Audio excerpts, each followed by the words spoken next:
yang kami hormati keluarga besar Sekolah Tinggi Pariwisata AMTA Yogyakarta, salah satu kampus pariwisata ternama di Yogyakarta, di mana saya juga bisa berkesempatan sharing dan silaturahmi bersama sahabat-sahabat dosen jurusan pariwisata, terutama di kampus STP AMTA ini.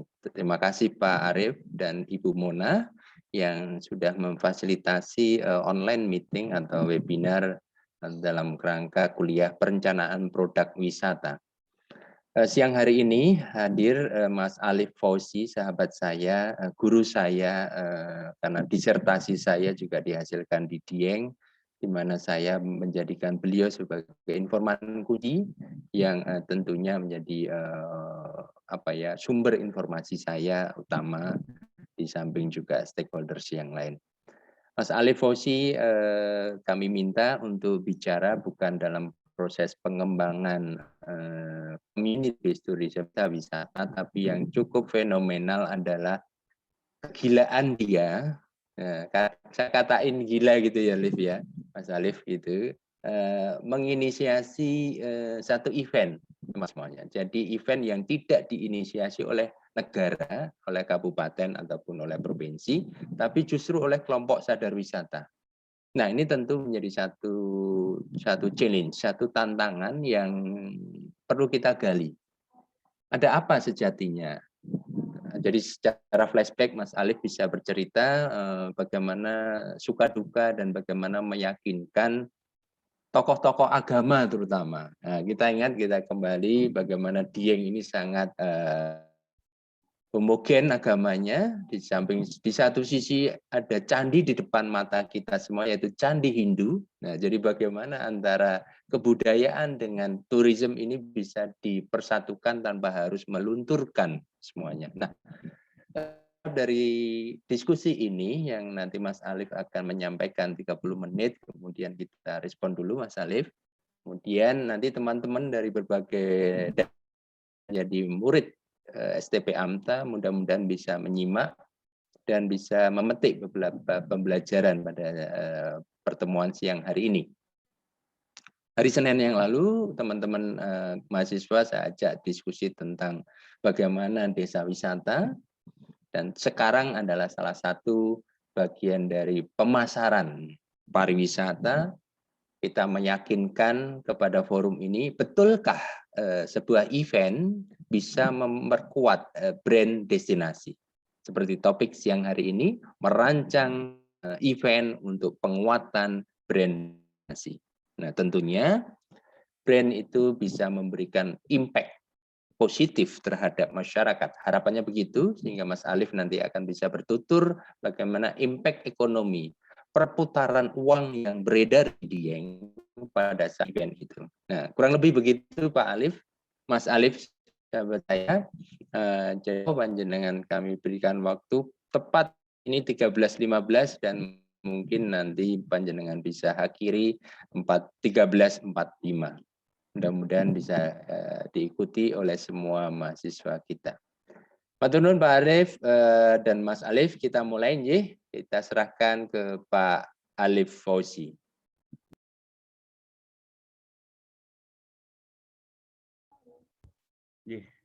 Bismillahirrahmanirrahim. Assalamualaikum warahmatullahi wabarakatuh. Selamat siang, selamat sejahtera buat kita semua. Salam kenal ini buat mungkin adik-adik mahasiswa, Pak Arif. Ini udah kepanggil lagi Pak, walaupun di meeting Zoom. Mas. Ya. Kangen sama ini apa? Kangen sama apa?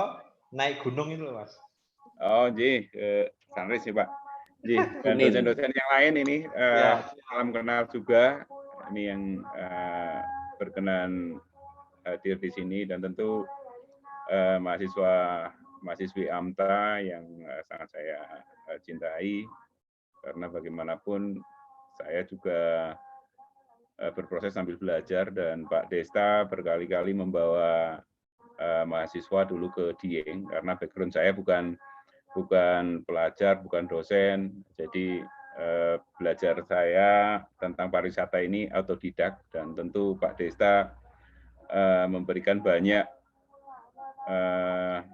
masukan melalui beliau sendiri, juga melalui mahasiswanya, baik yang dulu dari melalui Puspar UGM maupun dari AMTA bersama Pak Arief. Saya matur nuwun Pak, banyak pengalaman yang akhirnya tentu saya juga mendapatkan, karena saya tentu sangat mengapresiasi ketika AMTA Sudi hadir ke Dieng. Dan sesuai dengan ini Pak, kemarin permintaan Pak Desta bahwa saya akan mempresentasikan tentang proses Dieng Culture Festival, di mana memang Dieng Culture Festival adalah satu event yang diselenggarakan oleh community Pak, oleh Pok Darwis, ini adik-adik semua yang memang pada waktu itu tentu banyak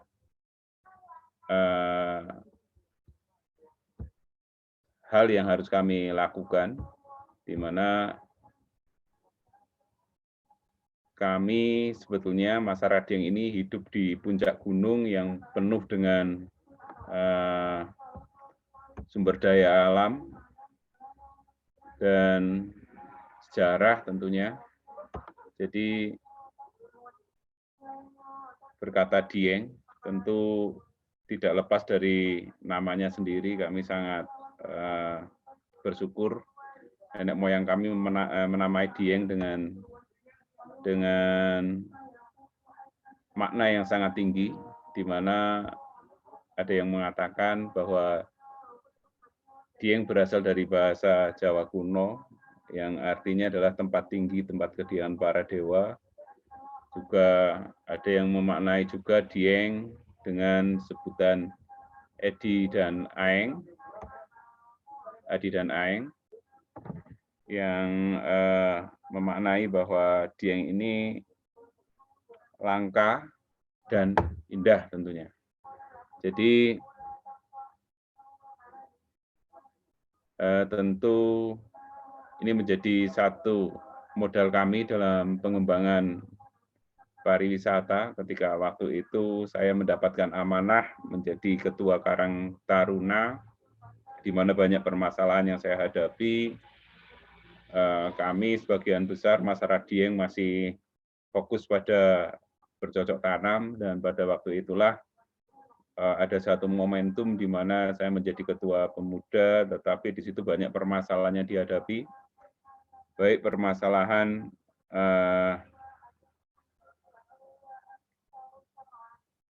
secara internal kami, yaitu ketika di kepemudaan saya banyak ngurusi anak-anak yang bisa dikatakan bermasalah di desa, yang namanya anak muda, kadang berselisih, bertengkar di kampung, antar kampung. Dan salah satu yang menjadi semangat saya untuk membangun pariwisata adalah ketika ternyata mereka kurang kegiatan. Bahasa orang Diengnya, orang tua ada yang mengatakan anak mereka koyo cah ora duwe gawean, dan pada waktu itulah saya sebagai orang tua, karena ketua pemuda, saya menggambarkan saya orang ketua kedua mereka. Jadi saya harus memberikan satu kegiatan di mana harapan kami tentu anak-anak muda kami mempunyai kegiatan yang positif dan syukur-syukur bisa menghasilkan. Dan waktu itulah saya melihat di depan saya ada destinasi pariwisata. Banyak sekali destinasi pariwisata yang ada di Dieng. Mungkin Bapak, Ibu dosen, ataupun adik-adik pernah ke Dieng. Banyak sekali, baik daya tarik alam, budaya, dan buatan. Jadi ada peninggalan candi, ada kawah, telaga, sunrise, Pak Arief, dan banyak sekali sebetulnya yang belum dikembangkan. Tetapi pada waktu itu saya mendapati permasalahan, di mana Dieng dengan namanya yang sangat tinggi, tetapi ternyata wisatanya juga tidak banyak pengunjungnya. Hal ini tentu banyak PR yang saya harus hadapi. Satu sisi secara internal saya harus mengajak masyarakat sadar untuk menjadi masyarakat yang sadar wisata, bisa mengambil satu sisi kemanfaatan pariwisata, satu sisi saya juga harus meyakinkan bahwa wisatawan yang datang ke Jawa Tengah ataupun ke Indonesia untuk wisatawan mancanegara ini, mereka harus mampir ke Dieng. Dan ini menjadi PR saya ketika awal-awal observasi pemetaan. Saya merasakan ketika hari besar, Lebaran, Tahun Baru ini banyak wisatawan yang ke Dieng. Kalau hari biasa, minggu biasa itu mungkin satu dua mobil. Dan ketika Lebaran ada beberapa wisatawan yang mampir ke Dieng, yang mereka biasanya kunjungan intinya ke Yogyakarta dan Borobudur. Tentu di sini saya berpikir, pasti wisatawan belum tahu Dieng, karena mereka pun sebetulnya mendapatkan beberapa informasi. Dan ini menjadi tugas saya sebagai orang Dieng, sebagai tokoh Dieng pada waktu itu, bagaimana saya bisa menarik wisatawan ke Dieng, karena satu sisi saya juga dalam mengembangkan pariwisata di desa dengan konsep pariwisata berbasis masyarakat, di mana masyarakat saya harapkan mereka bisa mengambil satu sisi baik, karena pada waktu itu saya juga aktif di beberapa komunitas, salah satunya adalah Forum Pengembangan Ekonomi Lokal, beberapa UMKM saya dampingi, tentu harapannya adalah mereka bisa berjualan kepada wisatawan secara langsung pada waktu itu.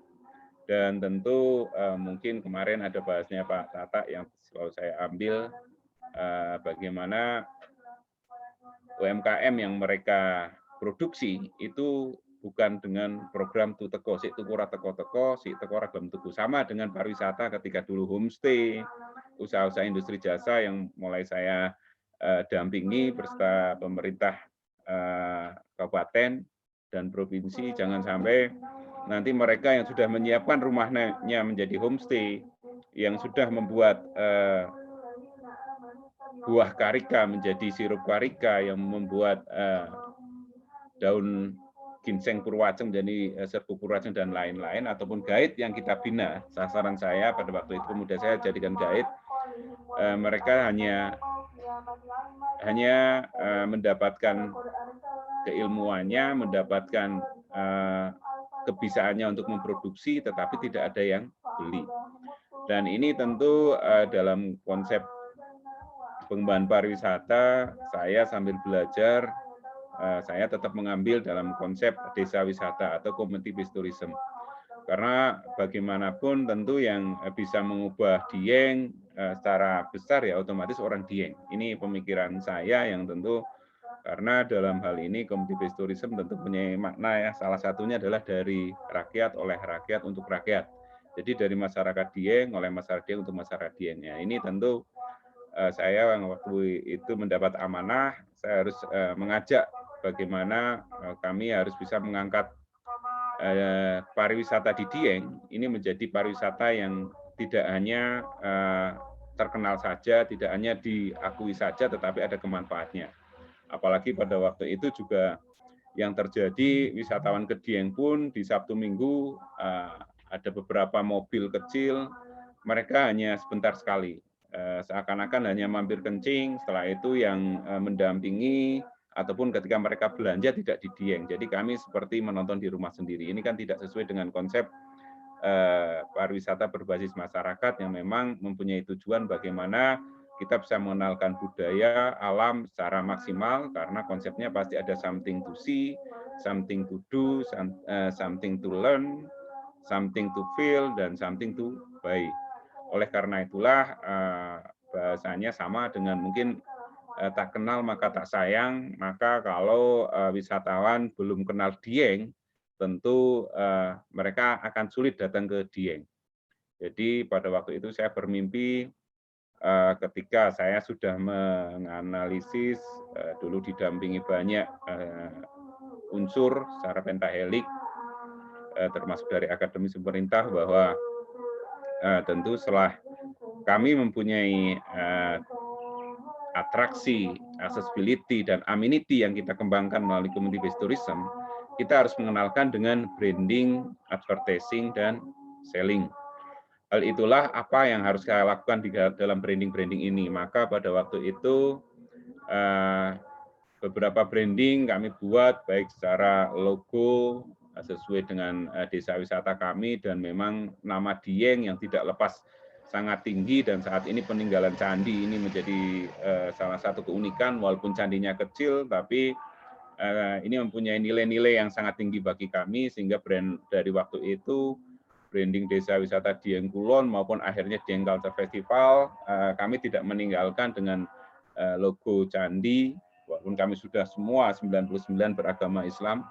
Dan tentu karena kami ingin mengangkat salah satunya adalah wisata budaya. Selain wisata alam yang kami punyai, yang memang pada waktu itu juga permasalahan lain ada, yaitu kami sedang mencoba memperbaiki lingkungan Dieng. Tentu saya harus melihat apa yang harus saya lakukan. Dan saya juga harus belajar dengan daerah lain.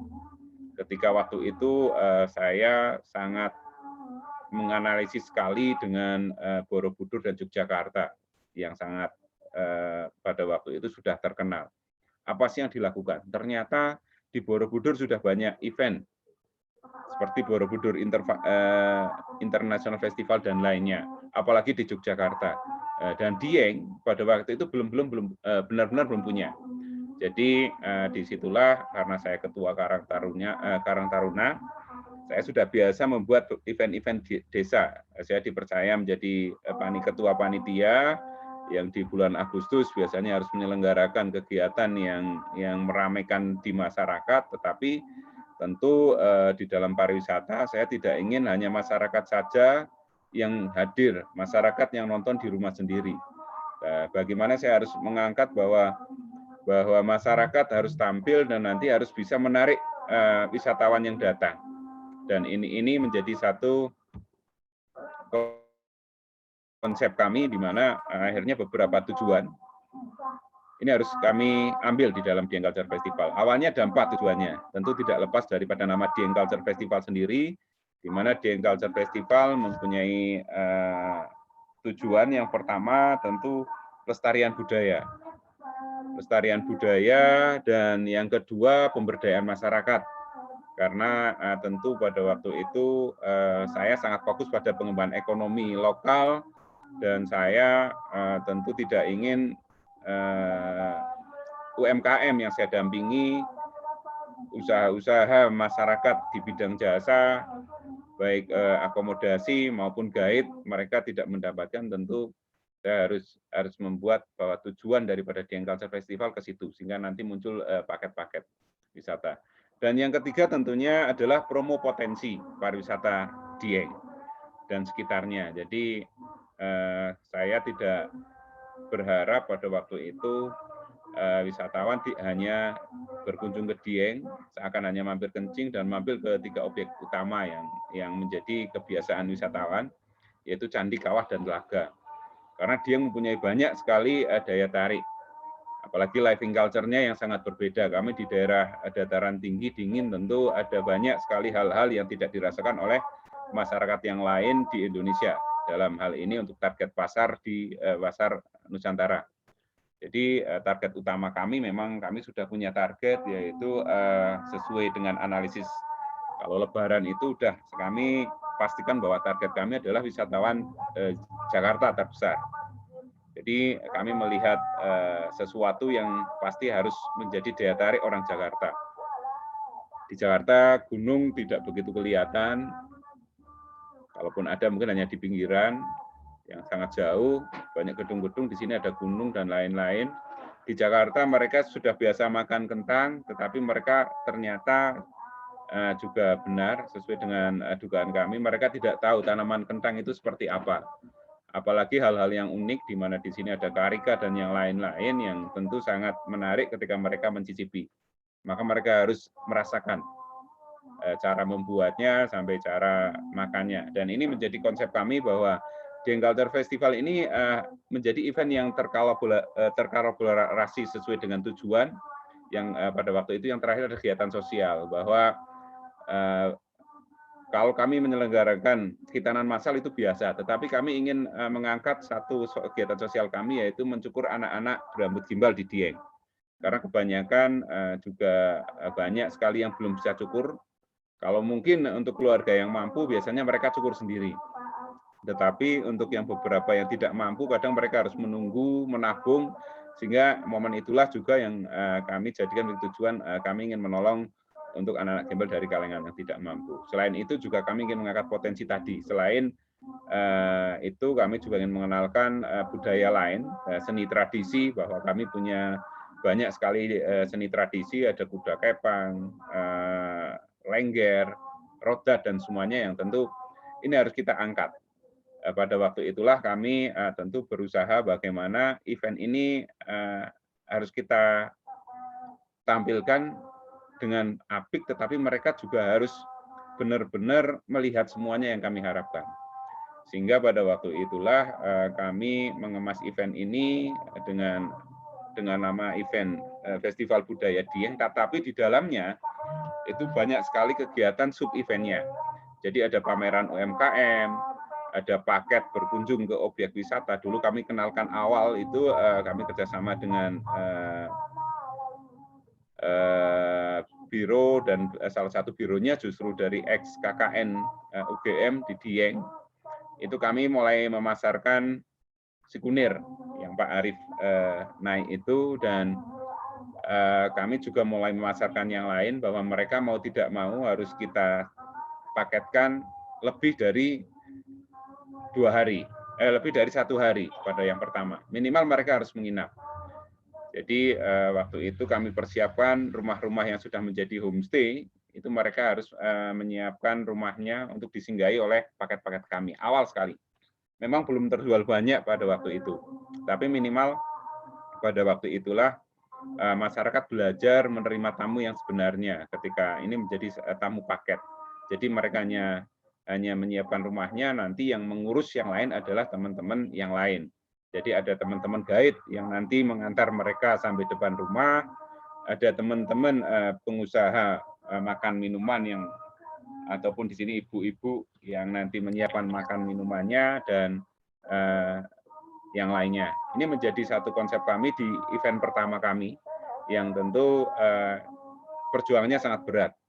Karena pada waktu itu dukungan sangat kecil, kami iuran, panitia itu nyuwun sewu, sebagaimana mungkin Karang Taruna, kami tidak ada jatah makan dan lain-lain. Jadi pagi kami harus makan di rumah, siangnya kami harus rolling untuk gantian makan ke rumah masing-masing, dan kami juga harus iuran karena ini salah satu investasi. Pada waktu itu dukungan dari pemerintah juga sangat kecil. Jadi saya masih ingat dulu saya, kalau tidak salah yang pertama itu didukung 5 juta dari pemerintah daerah, dipotong pajak, kami harus membuat proposal, jarang yang memberikan dukungan, bahkan rata-rata mereka hanya ewuh kepada saya yang memang merupakan tokoh. Salah satu contohnya adalah BRI, di sini ada BRI unit, saya mengajukan proposal tidak cair, jadi ada 5 pegawai BRI karena waktu itu juga belum ramai, mereka iuran 50 ribuan, dikasih ke saya 250, jadi itu tambahan. Dan saya masih ingat waktu itu juga saya sedang ditunjuk menjadi fasilitator PNPM yang masih awal sekali, belum keluar, dan saya sempat ketemu Pak Desta lagi. Sebelumnya beliau datang atas undangan dari Pemda melalui Puspar. Pak Desta, Pak Singgi, saya matur nuwun, intinya waktu itu didukung juga melalui dukungan beliau secara finansial, dan itu sangat nempel ke pikiran saya. Jadi itu menjadi semangat saya, dan saya harus kumpulkan. Event itu semuanya perjuangan. Kesenian tradisional tidak ada yang kami bayar. Yang penting mereka kami siapkan aqua dan makanan saja, mereka mau tampil. Itu awal sekali di Culture Festival. Tentu ini menjadi, kalau ceritanya saya jelaskan nanti bisa terlalu lama. Tentu ini adalah satu konsep bagaimana hubungan internal saya di masyarakat ini harus kami sampaikan dengan bagus. Kami harus jelaskan bahwa konsep ini tidak lepas daripada manajemen kami, di mana kami mempunyai manajemen sesuai dengan ketika saya ditunjuk menjadi fasilitator pengelolaan ekonomi lokal, saya menggunakan metode Kompas. ada 4 yang harus saya lalui, yaitu proses internal, analisis pasar, eksternal, dan permodalan. Jadi kalau di pariwisata tentu ini menjadi hal yang harus saya lakukan. Proses internal itu saya harus bisa mengangkat semua dari 3A, dari BAS, dan saya juga harus bisa mendampingi masyarakat, peningkatan SDM, dan tentu industri yang harus kami analisis. Ini menjadi PR kami, di mana Dieng Culture Festival, setelah 3A tadi, branding ini menjadi satu hal yang menjadi penting bagi kami, karena pada waktu itulah kami berharap banyak media yang datang, minimal promo, dan di situ promo pun sudah terlihat ada wisatawan yang mau hadir, dan tampilannya juga unik. Ini menjadi hal yang menjadi konsep kami, analisis kami. Yang kedua adalah lokus. Lokus kami tentu kami juga harus cerdas. Kalau saat ini kami taruh katakanlah untuk waktu di bulan apapun, insya Allah banyak wisatawan yang datang. Tapi pada waktu itu tentu sesuai dengan target juga. Ada 2 target kami. Pada waktu itu kami menargetkan adalah liburan sekolah. Sehingga Dieng Culture Festival waktu itu justru kami lakukan di bulan Juli. Di bulan Juli yang pertama saya masih ingat, karena target kami adalah para pelajar sedang libur, sehingga orang-orang tua nanti bisa mengajak ke Dieng. Dan tentu untuk menginap juga kami harapkan. Jadi itu yang kami lakukan. Selain branding kami, mengangkat brandingnya dengan nama Dieng semakin tinggi, kami juga mengikuti banyak kegiatan. Kami mengikuti pameran juga, selain kami juga mengadakan pameran. Dan tentu di advertise-nya kami harus bagus. Sehingga memang pencukuran anak gembal ini menjadi hal yang menjadi prioritas kami, karena untuk advertise-nya tentu ini akan menarik. Banyak orang akan penasaran, apalagi ketika alhamdulillah pemuda kami ada yang selanjutnya bisa membuat satu poster yang unik, yang menarik. Selain ketika awal-awal mungkin banyak sekali video yang diambil atau film, mohon maaf, yang diambil atau film dokumenter yang diambil oleh beberapa media yang tentu ditayangkan di televisi, karena waktu itu belum ada media sosial yang ramai. Media sosial pada waktu itu saya masih ingat baru ada Facebook, itu pun hanya beberapa yang memakai untuk makanya target awal kami adalah pelajar, dan tentu hal inilah yang harus kami analisis, apa yang harus kami lakukan. Tapi intinya bahwa event kami juga nanti bukan event yang semata-mata hanya menjadi tontonan saja. Tetap kami menginginkan bahwa wisatawan tetap merasakan konsep event yang dilakukan oleh community based tourism, sehingga pada akhirnya wisatawan tidak hanya melihat, tetapi kita ajak untuk berbuat. Salah satunya adalah kalau sebelum event virtual kami ajak untuk mereka memakai pakaian ataupun batik Dieng, yang saat ini juga sudah dilakukan oleh dinas untuk semua orang pakai batik. Yang kedua, mereka juga ketika salah satu sub eventnya adalah caping, mereka bisa membuat caping itu menarik. Selain caping itu akan kami berikan, mereka bisa menggambar di caping. Mereka juga ikut festival tumpeng, ada beberapa yang diperkenankan ikut membuat, tetapi minimal mereka bisa merasakan, mereka ikut makan tumpeng yang memang pada waktu itu kita kerjasama dengan ibu-ibu homestay yang pesertanya adalah orang sini, tetapi nanti yang merasakan, yang menjadi juri selain juri utama adalah juri-juri daripada pengunjung, dan itu adalah konsep-konsep yang kami lakukan. Jadi ini menjadi hal yang menjadi kesatuan bahwa event kami akhirnya berbeda dengan event yang hanya tontonan saja, tetapi memang di sini ada satu pembelajaran di mana memang event kami satukan dengan sub-sub event yang lain yang menjadi satu konsep kami. Ada pameran UMKM, festival caping, festival tumpeng, festival seni tradisi, yang akhirnya juga ketika kami mendapati di era itu ada yang bagus, kami menginovasi dengan adanya jazz atas awan. Nah, hal ini tidak lepas karena memang kami menginginkan bahwa wisatawan semakin lama di Dieng tentu banyak yang mereka butuhkan, baik fasilitas transportasi, akomodasi, makan minum yang tentu akan menjadi perputaran uang yang lebih besar di Dieng. Dan pada akhirnya, walaupun awalnya kami dalam mengemas Dieng Culture Festival, tentu di proses eksternal, pemerintah awalnya mendukung sangat kecil, kami berproses. Dan awalnya hanya pemerintah Kabupaten Banjar dan Wonosobo, yang walaupun Wonosobo akhirnya juga tidak dukung di DCF kedua dan selanjutnya, tapi akhirnya pemerintah di tingkat provinsi sampai pusat akhirnya mendukung event kami. Perguruan tinggi juga menjadi satu yang menjadi mitra kami. Semoga AMTA ke depan juga bisa mungkin monggo menjadi panitia karena event kami juga namanya dengan event gotong royong. Semua boleh masuk yang mau beribadah, bahasa kami di situ. Jadi mahasiswanya Pak Desta yang lain dari ataupun rekan Pak Desta yang lain melalui dosen yang lain. Dulu ada ISI Yogyakarta yang juga ikut menganalisis perputaran uang karena secara akademisi, bahkan ada beberapa yang pernah nyumbang seni tradisinya, perusahaan atau dulu beberapa lembaga-lembaga yang lain bunganya sangat kecil. Dulu saya mengirimkan proposal tidak di ACC yang akhirnya sekarang mungkin untuk mencari satu lembaga 50 juta sudah tidak kesulitan. Media juga menjadi mitra kami, walaupun sekarang era media sosial, tetap media utama seperti televisi ataupun pemberitaan itu tetap menjadi mitra kami. Asosiasi pariwisata kami dengan biro-biro wisata dan semuanya menjadi mitra kami dalam mengangkat bagaimana event kami harus dikunjungi, harus terkenal, harus berdampak secara commercial value, harus terkenal secara communication value, dan event kami tetap unik secara uniquely value. Dan ini menjadi hal yang kami sadari ini satu proses yang lama, tetapi kita tetap harus siap. Jadi dari permodalan tadi itulah event gotong royong ini kami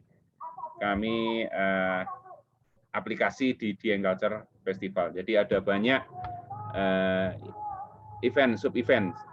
Jadi di sini bisa lihat sendiri, terakhir ada festival domba, ada festival yang lain selain festival utama yang secara paling menarik yaitu Jazz Atas Awan dan Pencukuran Anak Gimbal yang menjadi acara puncaknya di hari terakhir. Dan tentu karena konsep tadi, konsep something to see, something to do, learn, feel, dan buy, itulah kami membuat paket wisata. Dan memang kami sudah bisa alhamdulillah menarik wisatawan. Awalnya kami hanya mempunyai carrying capacity yang sangat terbatas. Sekarang kami di event terakhir di 2019 sebelum pandemi, kami ada 3 tempat untuk melakukan event dan pesertanya memang karena kami hanya menjual yang VIP saja, 6.000 peserta dengan harga paket itu 350. Kalau yang sekarang kalau dulu termasuk menginap, mereka sekarang menginap bisa mencari sendiri atau yang mereka harus ikut biro karena ini salah satu konsekuensi kami kerjasama dengan biro. Dan memang mereka tidak hanya melihat DCF saja, tetapi mereka akan diajak ke beberapa objek wisata yang menarik di Dieng. Ini adalah satu hal yang memang menjadi kelebihan Dieng Culture Festival, dan memang kami bersyukur juga bahwa data kunjungan juga selalu naik dari DCF pertama yang pengunjungnya mungkin di bawah 40.000 selama beberapa hari, bahkan kalau yang pertama ini yang terakhir bisa mencapai 180-an ribu dengan perputaran uang dari analisis teman-teman isi satu orang 450.000 rata-rata pembelanjaan mereka, itu bisa dihitung sendiri. Dan di era virtual ini kemarin kami mengadakan event secara hybrid, jadi kami bekerjasama dengan beberapa komunitas yang menyelenggarakan nonton bareng. Jadi mereka membuat karena terutama di Jawa Tengah lah, kayak punya komunitas ya kita matur nuwun juga beberapa Genpi yang membuat nonton bareng di Cilacap, di Batang, di Semarang dan lain sebagainya. Dan tentu kami harus mengikuti secara protokol kesehatan.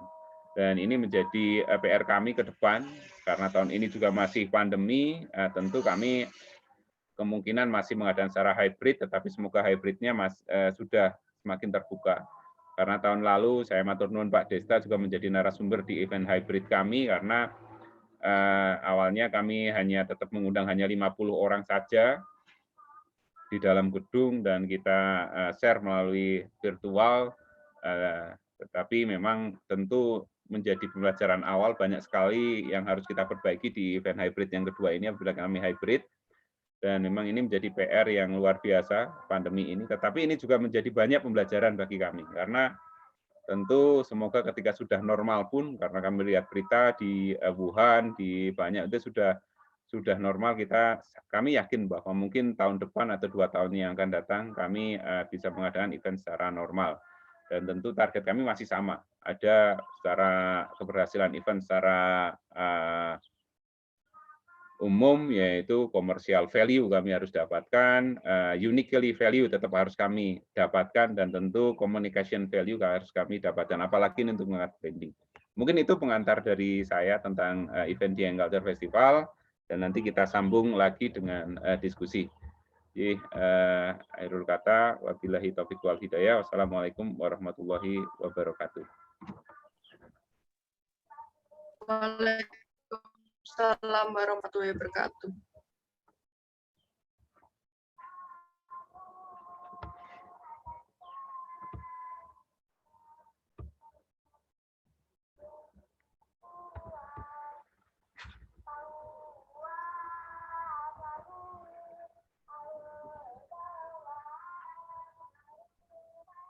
Suaranya enggak masuk ya, Pak? Mohon maaf Pak Desta, suaranya tidak keluar.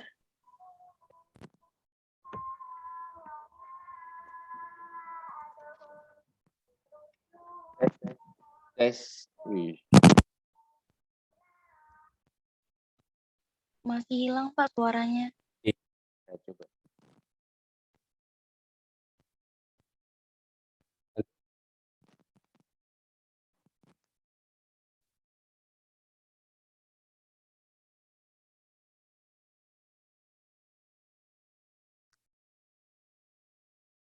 Tes.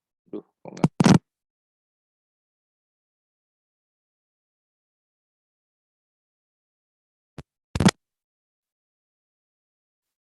Dicoba. Bisa masuk? Bisa, Pak. Bisa Pak. Ya, terima kasih. Mungkin harus ganti semuanya nih, Mas Alif. Baik, terima kasih. Jadi, rekan-rekan sudah menyimak semua bagaimana ada keprihatinan ketika melihat banyak wisatawan datang di akhir pekan atau long weekend yang tidak mampu ditahan oleh masyarakat atau oleh pengelola wisata di Dieng.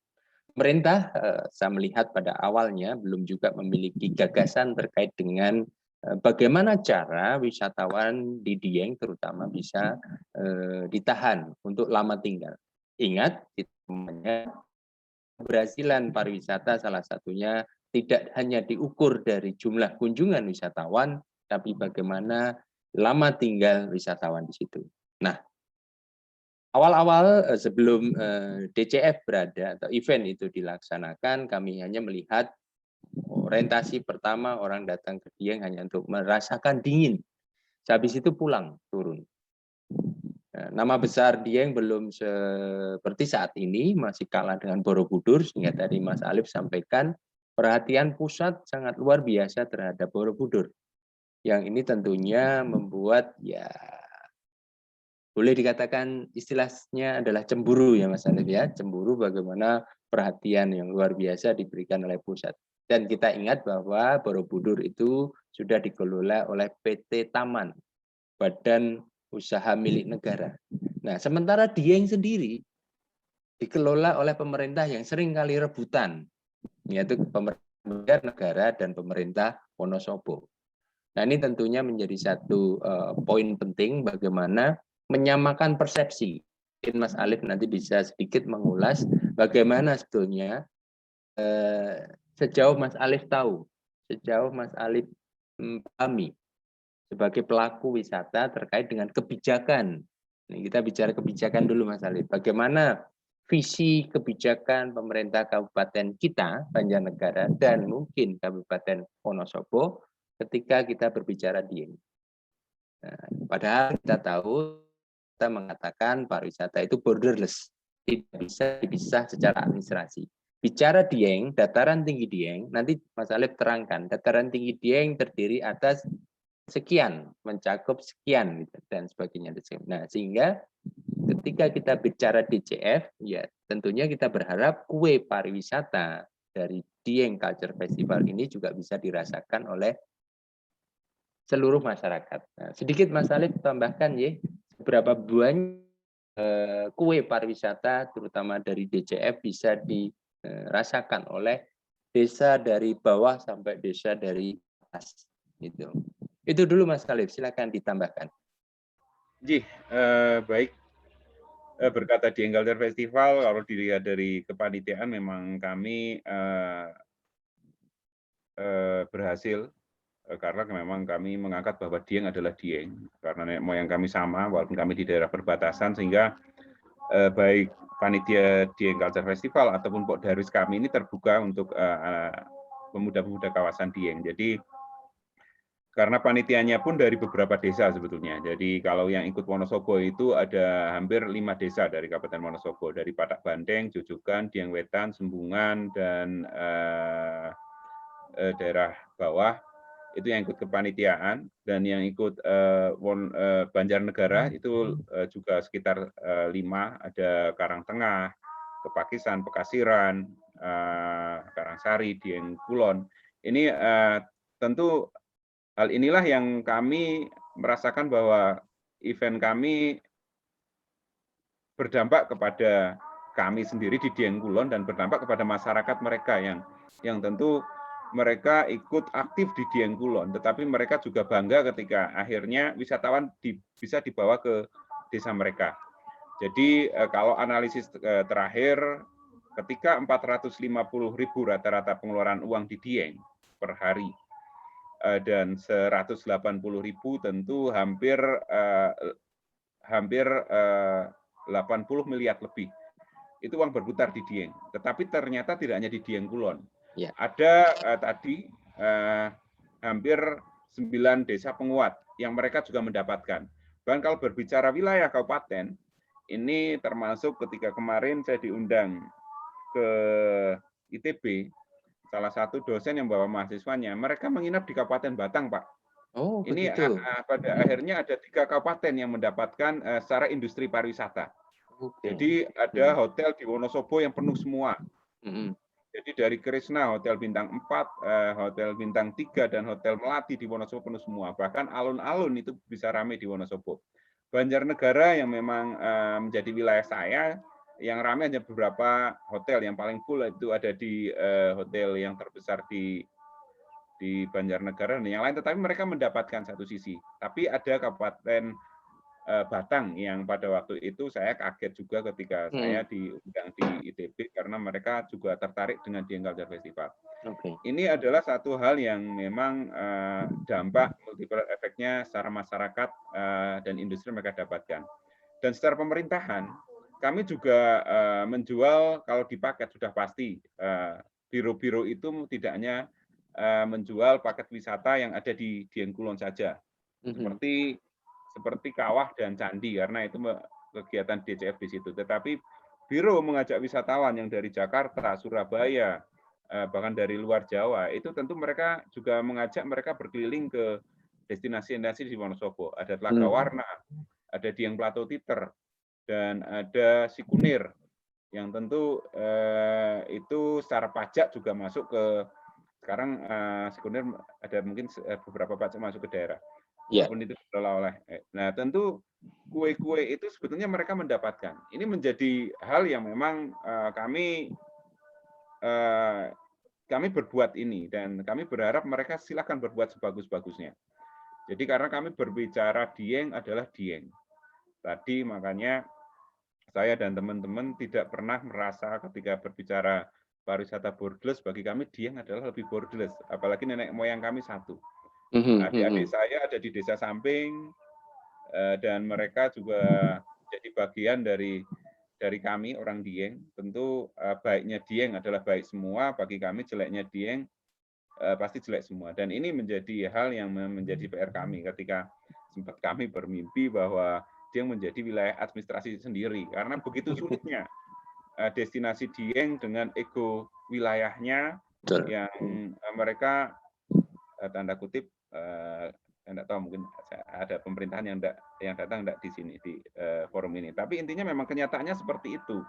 Karena dari semua media menanyakan bagaimana ya kok sulit banget menyatukan. Sampai Pak provinsi sendiri sampai juga selalu PR. Gimana ya, sulit banget karena memang daerah punya aturan, daerah punya kepentingan, daerah punya kebijakan, dan sayang SDM pariwisata daerah ini juga belum menjadi hal yang tentu secara ukuran ini belum sesuai untuk daerah yang mengembangkan pariwisata. Jadi kita tahu sendirilah mungkin para pemangku kebijakan, para ini pemikiran pariwisata masih terbatas. Jadi saya berharap nanti mungkin dari akademisi apapun untuk memberikan wawasan tentang pariwisata kepada para pemangku kebijakan, baik eksekutif maupun legislatif. Jadi biar tahu bahwa makna pariwisata berkelanjutan itu luas banget. Pariwisata itu tidak hanya mencari tiket, tidak hanya mencari PAD saja. Pendapatan asli daerah, pariwisata ini adalah satu warisan, bahwa pariwisata ini harus kita jaga, harus bermakna untuk masyarakat, harus bermakna untuk lingkungan. Mungkin itu tambahan ya Pak. Terima kasih Mas Alif. Dan masih ada pertanyaan yang belum saya sampaikan, tapi tidak afdol rasanya kalau saya tidak memberikan ruang kepada forum. Dan saya lihat di sini ada Mas Arifin Dieng, Mas Alif ya. Mas Arifin, raise hand ya. Mas Arifin, monitor. Mas Arifin sambil tadi di Wonosobo sih Pak, mungkin dia di jalan. Oke, menyimak saja. Baik, saya buka forum ini kepada Bapak Ibu dosen yang bergabung pada acara talk show siang hari ini kami persilahkan juga memberikan gagasan ataupun pertanyaan terhadap topik merancang event sebagai penguat destinasi, brand destinasi. Atau kemudian kepada rekan-rekan mahasiswa dari yang hadir pada kesempatan ini, saya persilahkan. Monggo. Mungkin sudah ada pertanyaan atau tanggapan? Ya, Mas Rendra. Oke. Ya, ditunggu yang lain ya. Oke. Pertanyaan ajukan kepada Mas Alif ya, bukan saya. Siap Pak Desta. Oke. Terima kasih Pak Desta untuk waktunya dan selamat siang Pak Alif. Jujur Pak, saya udah dengar kisah-kisah soal Dieng ini semenjak kelasnya Pak Desta ya. Untuk kelas awal Pak Desta selalu sempat untuk menyinggung Dieng ini. Dan juga saya sedikit penasaran dengan Dieng karena tahun kemarin juga saya pengen ke Dieng tapi ternyata COVID bulan April itu udah ada rencana liburan UTS. Nah saya di sini pengen tanya nih Pak, tadi kan Bapak itu juga pernah tergabung dalam UMKM lokal di Dieng. Nah saya tahu juga bahwasanya Dieng itu memiliki hasil cocok tanam Dieng merupakan komoditas kentang terbesar di Indonesia kalau nggak salah. Nah tentunya dalam hal ini juga nggak menutup kemungkinan bahwasanya Dieng itu tidak hanya tentang pariwisata tetapi juga berpacu dengan agribisnis. Nah pertanyaan saya begini Pak, bagaimana cara petani Dieng dalam menghadapi permasalahan hama atau yang paling saya sorot itu cuaca iklim di Dieng agar tetap bisa survive dengan produk-produk yang dihasilkan. Seperti itu Pak. Itu yang pertama. Boleh lagi Pak tambah satu? Boleh. Ini biar terbuka pikirannya. Mas Alif bisa cerita nanti. Karena dia petani kentang juga. Oh iya, boleh incip ya Pak nanti kentangnya. Event makan kentang gitu. Iya. Terus untuk yang kedua Pak, tadi juga saya sempat mendengar bahwasanya pada saat wisatawan mengunjungi Dieng Culture Festival itu pasti memakai batik saat festival, kalau tidak salah. Kalau nggak salah motifnya batik wayang kayu ya Pak. Terus pertanyaannya itu apakah hal tersebut dapat mempengaruhi nilai peningkatan penjualan batik wayang kayu di Dieng? Terima kasih. Oke. Jawab dulu atau kita tampung dulu Mas Alif? Itu dulu aja ya Pak. Biar nggak lupa ya. Langsung saja Mas Rendra. Ini yang pertama, memang saya juga sampai saat ini pun masih petani, pekebun. Jadi berbicara pertanian kentang ini mempunyai plus minusnya sebetulnya. Karena memang dataran tinggi ini tentu sangat sesuai dengan pertanian kentang, tetapi dataran tinggi adalah hulu. Hulu yang tentu apabila ada sesuatu yang tidak maksimal, apalagi salah dalam melakukan kegiatan di hulu, maka dampaknya akan sampai hilir. Inilah yang menjadi permasalahan saya ketika saya mengangkat pariwisata, tidak lepas daripada tahun 2000, isu nasional tentang Dieng adalah kerusakan alam, di mana kerusakan alam itu bertabrakan dengan permasalahan ekonomi. Karena pada waktu itu permasalahan yang diangkat adalah gundulnya kawasan Dieng akibat pola pertanian kentang di masyarakat. Yang pada waktu itu dampak negatifnya salah satunya adalah sering longsor, banjir, dan bahkan longsor tersebut tanah mengalir sampai dataran rendah, sampai hilir. Salah satunya adalah yang cuap-cuap adalah PLTA Merican, yang mengatakan rata-rata setiap hari ini bagikan dikirimi 50 ton tanah, 50 truk tanah, yang hampir dangkal. Padahal PLTA Merican yang berada di Bendungan Merican adalah salah satu bendungan terbesar di Asia Tenggara dan digunakan oleh pemerintah untuk PLTA. Ini menjadi PR yang luar biasa. Disitulah hal yang pada waktu itu saya sebagai petani sebetulnya agak jengkel ketika saya dikambing hitamkan. Loh kok petani? Ya? Sebetulnya berbicara pertanian ini kan juga banyak stakeholder yang harus mendampingi. Ada dinas pertanian, ada penjual pestisida dan lain-lain yang harus memikirkan. Apalagi pertanian kentang ini memang pada waktu itu sangat luar biasa harganya. Jadi di waktu itu harga 1 kilo kentang di Dieng itu bisa buat beli beras 2 sampai 3 kilo beras. Kalau saat ini berimbang. Ini menjadi hal yang fenomenal, yang menjadi dilematis. Dan saya tentu waktu itu enggak masalah. Yang penting kan saya nanam gitu loh. Sampai jujur Pak Desta yang pernah tahu bahwa saya bangun rumah sendiri yang buat homestay kan bukan dari pariwisata ya Pak, yang awal-awal ya Pak. Itu dari hasil pertanian. Dari kentang. Memang luar biasa satu sisi, tapi satu sisi memang ini harus ditata. Maka ketika saya ditunjuk menjadi ketua klaster, ini memang butuh konsep zonasi. Jadi kalau di Dieng Kulon tentu sebetulnya saya berharap ke depan lebih kepada pariwisata yang menjadi pendamping. Saya berharap nanti akan ada 50-50. Mereka tetap bertani. Tapi bertaninya juga nanti tidak harus di Dieng Kulon. Ke desa-desa lain mungkin yang perlu digarap dengan pola kerjasama. Ini yang sudah dilakukan oleh masyarakat Dieng Kulon. Ataupun kalau saya sendiri menanam di desa Pekasiran, kalau mau bertani. Tapi untuk Dieng Kulon sendiri, kita tata ini yang menjadi PR adalah, sekarang menjadi usaha jasa pariwisata dan perbaikan lingkungan. Yang puncak kalau mungkin mereka ikhlas ditanami kayu, mimpi saya. Mereka tetap bisa nanam, tapi nanamnya di desa samping yang lebih rendah dan lebih datar, lebih luas. Karena kalau daerah Dieng Kulon, desa saya ini daerah yang sangat sempit. Karena sebagian besar justru milik lembaga lain, milik Kementerian Dikbud melalui BPJB. Jadi saya sangat fokus pada pengembangan industri, mohon maaf Pak Desa. Industri yang UMKM menjadi IKM dan menjadi besar. Saya berharap kayak Pak Saroji ini juga nanti bisa saat ini mengambil beberapa tanaman, hasil tanaman juga dari desa lain. Jadi saya dilema memang banyak ketika kita melihat pertumbuhan penduduk di Dieng Kulon yang begitu besar, karena memang Dieng Kulon salah satu desa besar. Tentu penciptaan lapangan kerjanya sangat berat. Tidak mungkin mereka akan keluar dari Dieng semua. Tidak mungkin mereka bertani semua. Ini kan menjadi PR ketika agrobisnis kita kembangkan. Jadi nanti ada konsep yang sekarang saya sedang komunikasi. Mungkin nanti akan saya komunikasi lebih kuat dengan Pak Ipung tentang klaster, bahwa nanti klaster pariwisata Dieng ini ada klaster kentang yang nanti akan kita masukkan dalam forum rembuk klaster. Hal itu tentu menjadi hal yang harus kita sinkronkan.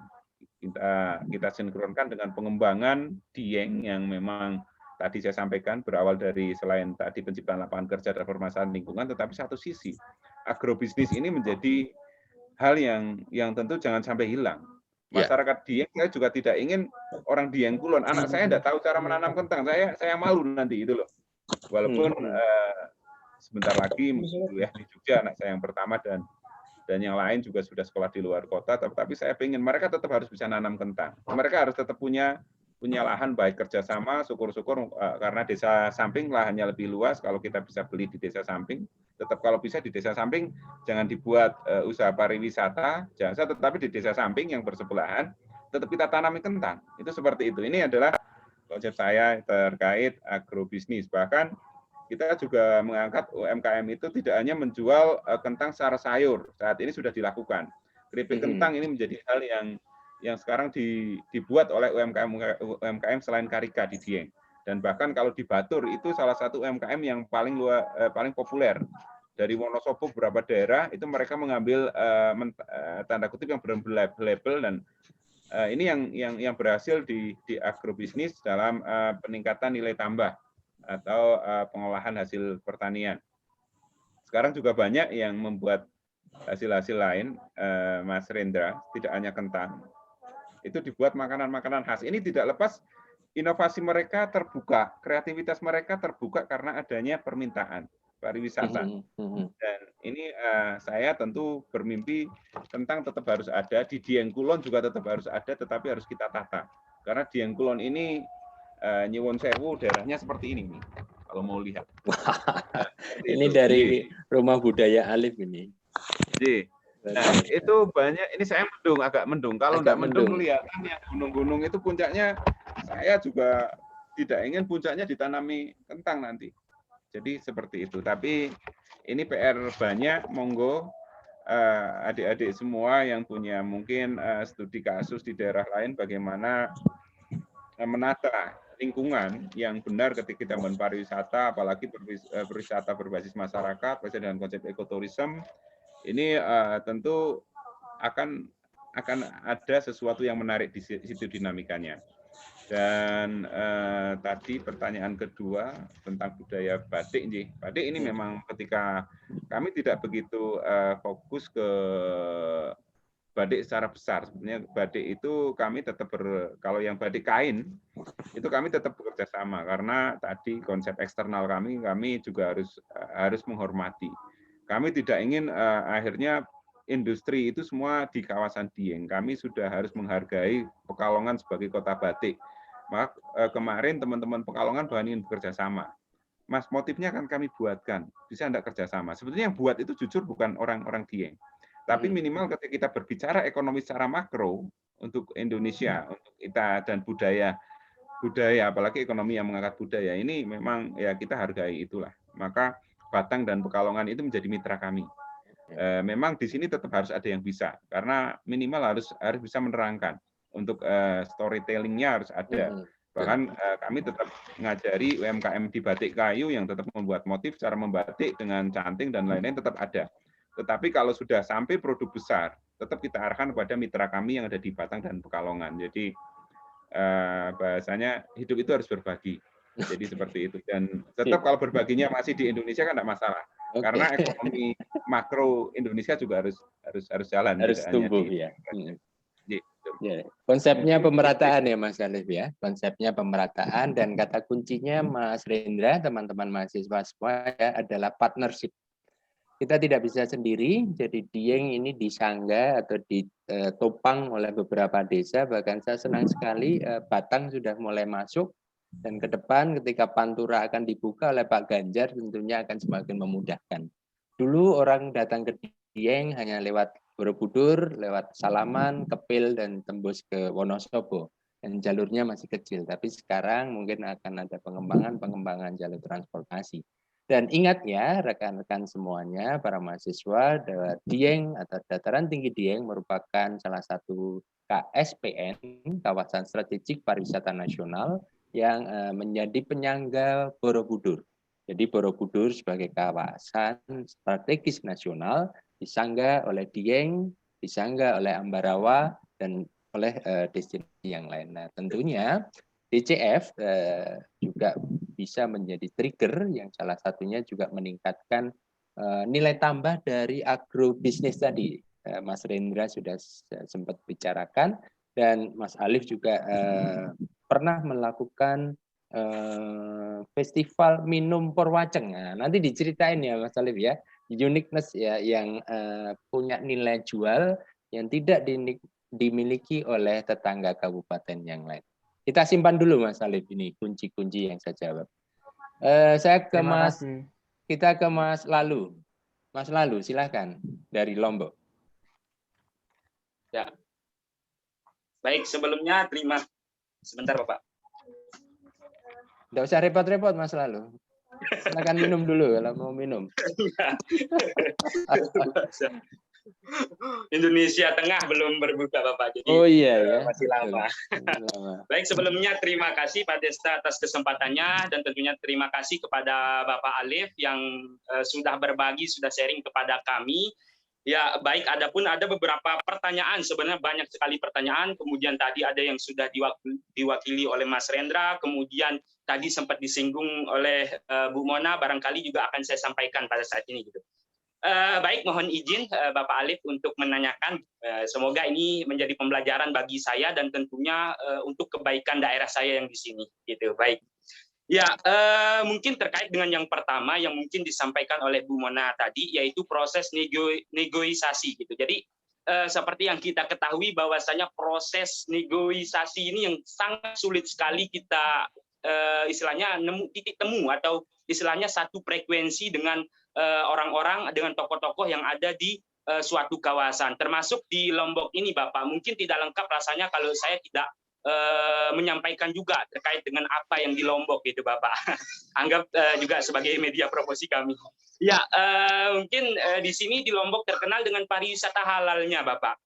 Jadi pariwisata halal, kemudian di sini kami juga budaya terkait dengan keislamian itu sangat kental sekali, sehingga gubernur dahulu Tuan Guru Bajang itu menginisiasikan terkait dengan pariwisata halal. Namun dengan banyaknya ustadz, tuan guru, kiai-kiai yang di Lombok, bahkan pariwisata halal itu sangat sulit sekali untuk masuk di Lombok. Proses negosiasinya itu sangat lama sekali. Gitu. Jadi perlu adanya duduk bersama, kemudian ada sosialisasi dan lain sebagainya, dan barangkali mungkin itu yang ingin kami ketahui di Dieng ini seperti apa proses negosiasinya itu gitu. Terutama dalam perencanaan festival mungkin terkait dengan DFC tadi gitu. Kemudian yang kedua, Bapak terkait dengan culture. Ya, banyak orang yang berspekulasi bahwa adanya pariwisata ini budaya akan mati gitu. Maksudnya budaya akan mati. Namun dalam perspektif saya pribadi, justru karena adanya pariwisata itu budaya itu bisa bertahan gitu. Salah satu contoh kasus yang ada di tempat saya, Bapak Desa Sage, yang dulunya kumuh sekali, bau sekali, itu sampai sekarang sudah bertahan gitu. Bertahan karena adanya pariwisata gitu. Mereka itu bertahan karena ada kunjungan, sehingga mau tidak mau mereka harus mempertahankan hal tersebut gitu. Nah, seandainya kalau pariwisata tidak ada, mungkin tidak ada lagi orang yang mau mengepel lantai dengan kotoran kerbau, tidak ada lagi yang mau menggunakan rumah tanpa listrik gitu. Nah, seperti itu Bapak.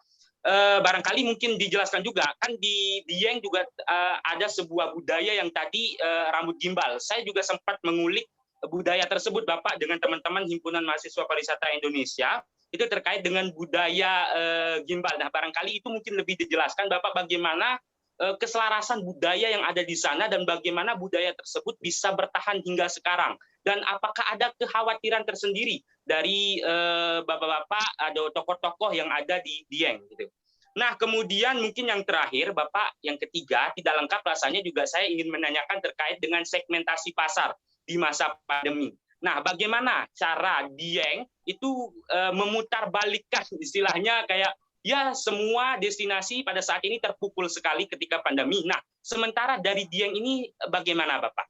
Baik, barangkali hanya itu Bapak, mohon penjelasan, mohon dan pencerahannya, barangkali kami bisa menyerap ilmu-ilmu yang Bapak realisasikan di lapangan. Terima kasih. Terima kasih Mas Lalu. Monggo Mas Alif, ada 3 poin yang saya kira menarik dan cukup kritis dari beliau. Silakan. Baik. dinamika pariwisata di Dieng sebetulnya memang berat, hampir sama. Kalau berkata tadi Mas yang dari Lombok, saya dari pesantren, Mas. Saya alumnus pesantren. Jadi ketika jangankan tantangan dari tokoh agama itu dari awal ketika saya membangun pariwisata, maka memang dulu tokoh-tokoh agama lebih mendukung ekonomi pertanian sebetulnya. Disitulah saya membuat satu hal yang memang saya harus berani menerima apapun yang nanti menjadi spekulasi apabila ada hal-hal yang nanti akan dipertanyakan oleh para tokoh. Jadi yang pertama ketika hampir sama mungkin dengan di Lombok, karena di sini 99,9% itu beragama Islam. Pesantren di kaki Gunung Dieng itu hampir mungkin ratusan, Mas. Masjid ini mungkin agak terdengar kan, yang sekarang semua Darusan Al-Quran ini, hampir semua. Masjid di sini juga hampir setiap desa itu masjid mungkin 1, 2, sampai 3. Dan masjidnya bagus-bagus. Tokoh agamanya banyak. Maka ketika saya membangun pariwisata, saya yang pertama dipertanyakan adalah ketakutan mereka. Karena pariwisata membuka kunjungan yang tentu tidak bisa dibatasi. Mereka takut dengan pergaulan orang luar yang jelek, apalagi beberapa contoh kalau pariwisata yang berkembang di dekat-dekat kami, yang dataran tinggi itu, mohon maaf, ada namanya Purwokerto dan Semarang, itu di situ muncul tempat-tempat hiburan yang negatif. Jadi mereka juga takut, maka memang dari awal saya sampaikan konsepnya adalah CBTD, Community Based Tourism Development. Jadi pariwisata yang direncanakan, dikembangkan, dan dikelola oleh masyarakat. Dan disitulah saya harus menyampaikan bahwa masyarakat itu tidak hanya saya. Anda adalah masyarakat. Ketika ada salah satu masyarakat menginisiasi, maka masyarakat yang lain pun harus melihat, dalam manajemen harus melihat perencanaannya, harus juga mengawasi di pengorganisasiannya, harus siap untuk mendapatkan tugas di apapun, di organitingnya, harus siap juga melakukan actionnya, dan tentu harus mengontrol. Siapa yang harus mengontrol? Kontrolnya siapa saja, itu loh. Maka pada waktu itu saya silaturahmi. Tahu agama itu kan memang mudah-mudah sulit, atau sulit-sulit mudah sebetulnya. Karena kalau mereka sudah menjadi tokoh, itu memang cara komunikasinya pasti beda. Dan saya yakin sama. Kalau di sini yang disebut dengan Ustadz, Pak Kiai, atau kalau di Lombok Tuan Guru dan lain-lain, itu kan tidak bisa kita sosialisasi katakanlah di balai desa atau di satu gedung, bahwa community based tourism ini adalah satu pariwisata berbasis masyarakat yang memang aturannya harus kita buat bersama. Kita tidak boleh meninggalkan norma-norma yang ada. Ini menjadi aturan pengembangan, dan ini menjadi satu hukum adat yang tidak bisa diganggu gugat oleh hukum apapun, aturan pariwisata apalagi aturan hukum lain. Itu kan kalau kita sosialnya di tempat umum, pasti mereka satu, kalaupun mereka datang pasti pulang duluan. Kalaupun mendengar, mereka pasti tidak fokus. Itu. Maka pada waktu itu saya sering bersilaturahmi. Teman-teman ini semua itu. Saya sering bersilaturahmi. Saya bersilaturahmi sebagaimana kalau di Jawa, untuk berkunjung kepada para guru, para kiai, itu memang ya mau tidak mau kita harus sesuai dengan adab-adabnya seperti itu. Ada guru yang sukanya memang perokok, ya saya bawa Haji Samsu di situ. Ada guru yang memang suka ngopi, saya bawa gula dan kopi di situ melalui pintu belakang, bukan pintu depan. Disitulah saya mulai memberikan masukan tentang pariwisata berbasis masyarakat, bahwa pariwisata itu berbeda. Jadi pariwisata berbasis masyarakat itu berbeda dengan pariwisata secara umum. Jangan samakan nanti pariwisata yang ada yang tadi saya sampaikan, tempat hiburan itu bebas, atau yang di pantai mungkin yang ditakuti mereka. Itu tidak. Pariwisata dalam hal ini adalah sesuatu yang menarik, dan yang menarik itu tidak harus yang negatif. Rural tourism itu kan pasti mengangkat sesuatu yang unik dan tidak harus yang mohon maaf yang vulgar. Sesuatu menanam kentang, pola kita bersarung, ini menjadi keunikan, itu loh. Dan itu saya sampaikan dengan pelan dan bertahap. Satu kali mungkin tidak tidak goyah mereka, tetap tidak dukung pariwisata. 2 kali mereka mulai. Jadi berkali-kali dan harus kita tunjukkan aplikasinya. Dan saya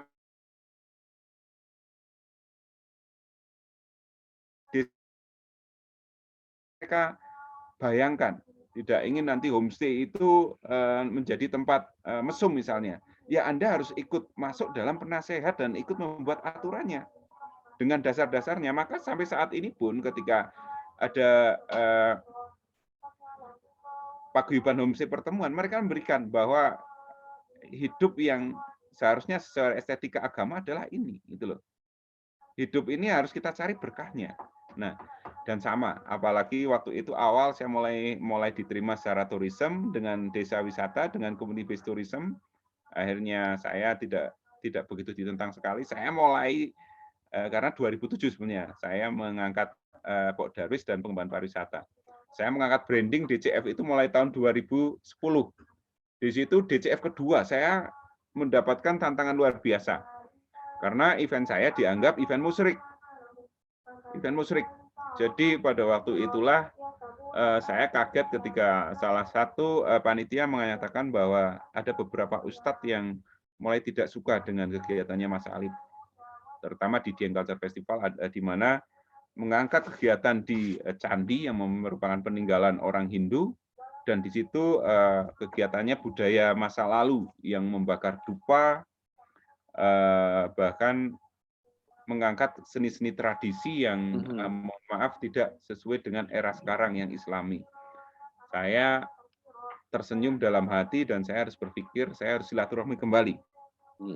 Dan waktu itulah saya harus bersilaturahmi, saya jelaskan bahwa berkata pada pariwisata yang pertama ada daya tarik wisata budaya, Pak. Dan memang secara Bapak sudah tahu sendiri, kita semua adalah anak cucu Adam dan sekarang adalah umat Rasulullah. Yang tentu beberapa kajian di Al-Quran dan hadis sudah dijelaskan bahwa kuciptakan manusia bersuku-suku dan berbangsa-bangsa untuk saling mengenal. Maka semua itu ada pemaknaannya. Maka untuk mengenal itu harus kita tunjukkan. Dan mengenal itu tidak semua harus menjadi tuntunan. Maka ketika berbicara pariwisata, ada voksi pariwisata yang hanya menjadi tontonan. Saya bilang seperti itu. Bapak kadang kan sering nonton film. Itu film itu atau sinetron itu tidak benar, Pak. Jadi kan jangan percaya itu orang itu menikah itu loh. Ini sama dengan kadang pariwisata. Ini karena hanya kita mengenalkan inilah budaya tempo dulu dan ini tempo sekarang. Sampai akhirnya itu pun belum begitu maksimal. Sehingga Dieng Culture Festival pada Dieng Culture Festival ketiga kalau tidak salah atau keempat, itu saya mengangkat pembukaan itu dengan pengajian besar. Tetapi saya ajak adalah ulama-ulama yang sudah pro dengan pengembangan budaya dan pariwisata. Pada waktu itu, mohon maaf, saya mengundang Gus Muafik, Cak Nun, dan beberapa kalau yang disukai oleh masyarakat, tetapi saya sudah bisa berkomunikasi dahulu. Karena tentu ketika kita akan menaklukkan para ulama yang mereka menganggap mereka adalah tokoh, dan ketika kita berbicara ketokohan di dunia ini ada yang lebih tinggi yang ditakuti, maka saya mengangkat bahwa tokoh yang mereka lebih itu para ya nyuwun sewu, kalau di sini ada Habib Lutfi juga yang ke depan akan menjadi target saya, yang sangat mencintai budaya dan keharmonisan. Itu yang saya undang, dan mereka mulai luluh karena pada waktu itu kita undang mereka dan ada tokoh-tokoh agama yang lebih besar, dan sebelum dan setelah ada pembukaan secara kami namai dengan Kongko Budaya. Kongko Budaya itu kalau googling di YouTube itu kalau ada ini ada beberapa kongko kok di Jawa Tengah ini, yang di situ mengajak kadang ada akademisi juga, tapi ada tokoh agama, tokoh budaya yang kita berbicara tentang makna agama dan budaya yang menjadi hal selaras. Jadi memang intinya saya harus bersilaturahmi, saya harus melakukan komunikasi sesuai dengan latar belakang mereka masing-masing. Karena di desa pasti kita sama. Bahkan jangankan tokoh agama, beberapa tokoh lain pun caranya berbeda-beda kok. maka kegiatan formal seperti sosialisasi di tingkat desa misalnya, kalau semua tokoh masyarakat diundang, saya yakin mereka banyak yang tidak dong. Maka saya harus silaturahmi ke tokoh agama, tokoh pemuda, tokoh masyarakat. Saya jelaskan sesuai dengan bahasa yang bisa mereka tangkap sesuai dengan kebiasaan mereka. Jadi yang saya lakukan seperti itu. Bagaimana dinamika yang memang saya hadapi. Memang bahkan di Dieng Culture Festival, jujur Mas, ada satu yang Dieng Culture Festival keempat atau kelima itu saya merasakan satu hari yang tidak selesai-selesai. Karena pada waktu itu muncul, mohon maaf, di sini juga di desa samping itu dulu sempat berkembang Islam garis keras banget. Yang pada waktu itu sempat ada info bahwa akan ada, tanda kutip waktu itu kita rasakan, mau ada yang ricuh dengan pengeboman di event saya. Bayangkan, saya sebagai ketua ini sudah harus membayangkan pertanggungjawaban apabila ketika ribuan orang, puluhan ribu, ratusan ribu orang berkumpul di situ, tiba-tiba ada bom. Dan itu muncul dari, mohon maaf, BIN. Sehingga memang saya langsung diundang langsung, di situ kumpul para intel, baik dari Intel Polda, Intel Polres, Intel Kodim, BIN. Itu kami diskusikan. Ini yang pernah saya rasakan, yang sangat luar biasa, di mana akhirnya ada beberapa strategi, DSF 3 kalau tidak salah. Yang awalnya keamanan itu dulu karena event saya anggap biasa, itu tidak ada dari JIBOM, dari penjinak-penjinak bom itu tidak ada. Akhirnya pada waktu itu malamnya, mau tidak mau kami harus mengeluarkan anggaran untuk mendatangkan tim JIBOM. Karena JIBOM itu terdekat ada di Purwokerto. Kalau Purwokerto itu hampir bisa dikatakan jauh, hampir sejauh Jogja. Itu harus kita datangkan. Strategi pun kita munculkan, di mana pintu masuk ke event itu yang awalnya 4 itu menjadi 1, bayangkan. Dengan puluhan ribu pengunjung yang kita siapkan menjadi dari 4 pintu, karena itu yang pertama, jadikan 1. Di hari hanya banyak wisatawan yang pingsan karena berdesak-desakan. Itu yang saya rasakan pada waktu itu. Suara-suara yang namanya wisatawan kecewa dengan panitia itu harus saya terima. Panitia dengan omongan jelek, pokoknya panitia kurang ajar dan semuanya. Apalagi pada waktu itu keamanan kesehatan juga belum kita siapkan maksimal. Baru dari puskesmas, dari yang memang belum. Kalau sekarang kita sudah dibantu dengan PMI, BPBD dan lain-lain. Pada waktu itulah saya menunggu detik-detik sampai ritual itu berakhir. Yang saya sangat senang sekali ketika terakhir dan tidak ada apa-apa. Sampai akhirnya di Mitra itu para biro-biro besar saya undang. Saya jelaskan, itu pun sudah selesai. Mohon maaf kepada biro-biro bahwa mengapa saya harus mengubah menjadi 1 gate, itu tidak lepas daripada masalah ini. Tapi Anda jangan sampaikan kepada pengunjung Anda, customer Anda. Itu sampai segitunya, Mas. Kalau waktu saya mengadakan event itu, maka setelah itu baru saya ingat, akhirnya saya adakan pengajian. Dan sholawat itu menjadi pembukaan. Dan pada waktu itu saya intens komunikasi. Saya sampaikan bahwa saya temukan tokoh adat, tokoh budaya dengan tokoh agama. Pemanaannya saya sinkronkan bahwa mereka tidak menyembah kayu kok, mereka hanya menghargai bahwa kayu itu hidup. Dalam sustainable tourism bahwa memang lingkungan juga harus bagus. Karena kalau kayu-kayu besarnya hidup, mata air juga bagus, bisa untuk wudhu, untuk kebersihan. Saya bilang seperti itu. Yang memang budaya ini sangat tipis saya sampaikan. Tetapi alhamdulillah dulu Mbah Narnya sangat jelas sekali. Karena ketika doa, walaupun itu di depan candi, mohon maaf karena kami beragama Islam, tetap syahadat. Bersyahadat asyhadu alla ilaha illallah wa asyhadu anna Muhammadar Rasulullah, itu menjadi doanya dan doa-doa Jawa. Jawa itu tujuannya juga kepada Yang Maha Kuasa. Tanda kutip tadi Yang Maha Kuasa adalah Allah Subhanahu wa Ta'ala untuk dalam konteks kami yang beragama Islam. Dan itu saya terangkan kepada tokoh agama. Memang pelan, Mas. Lama. Tetapi saya yakin dalam pemikiran saya, wong titi bakal tinemu bahasa Jawanya atau majada wajada. Mereka akan luluh apabila kita benar. Nah, itu yang saya rasakan dinamika dengan tokoh-tokoh agama yang alhamdulillah sekarang pariwisata, tokoh agama, Pak Ustadz Sofian, seorang hafidz Quran di kawasan Dieng yang dulu menentang saya, mereka juga sudah mendukung.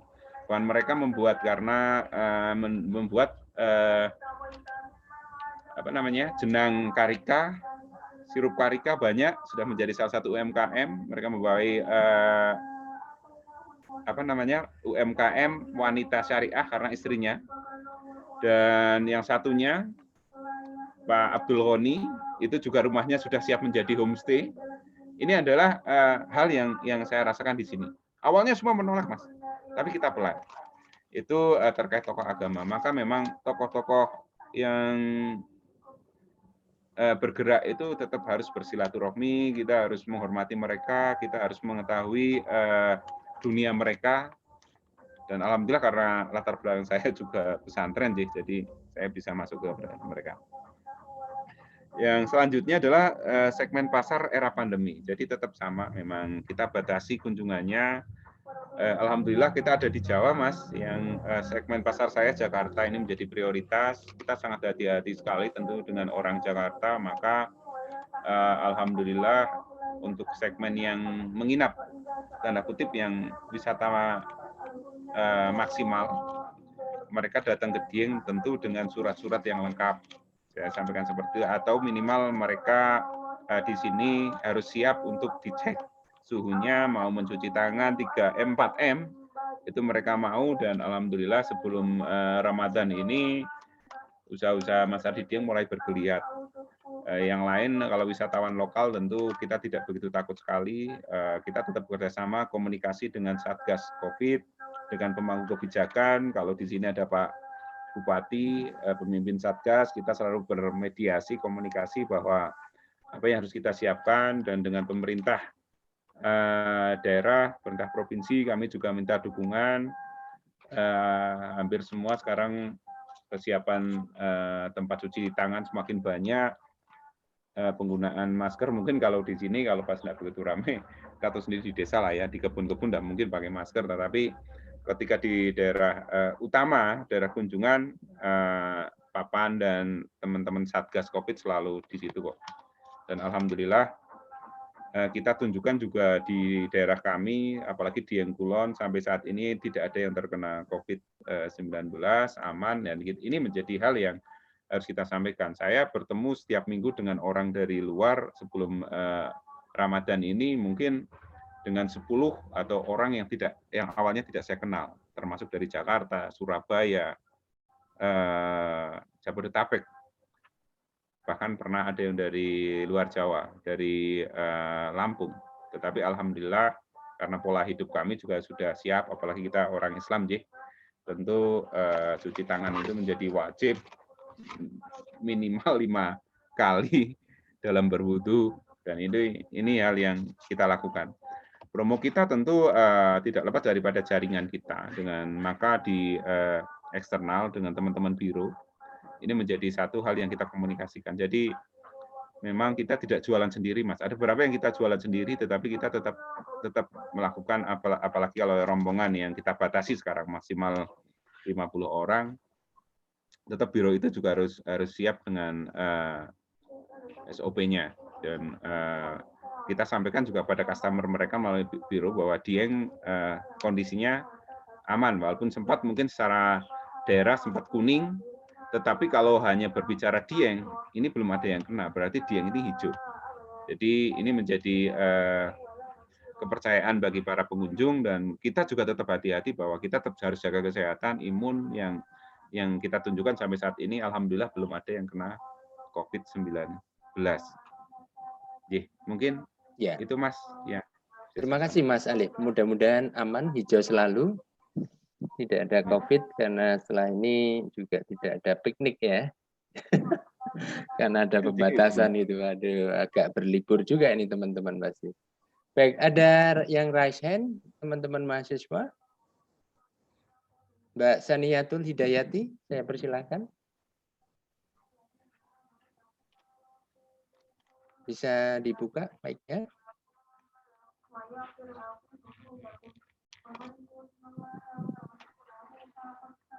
Benar ya Mbak Saniyatul Hidayati?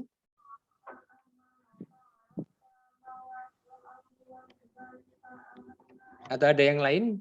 Ini ada Zoom user ini, mungkin mohon izin.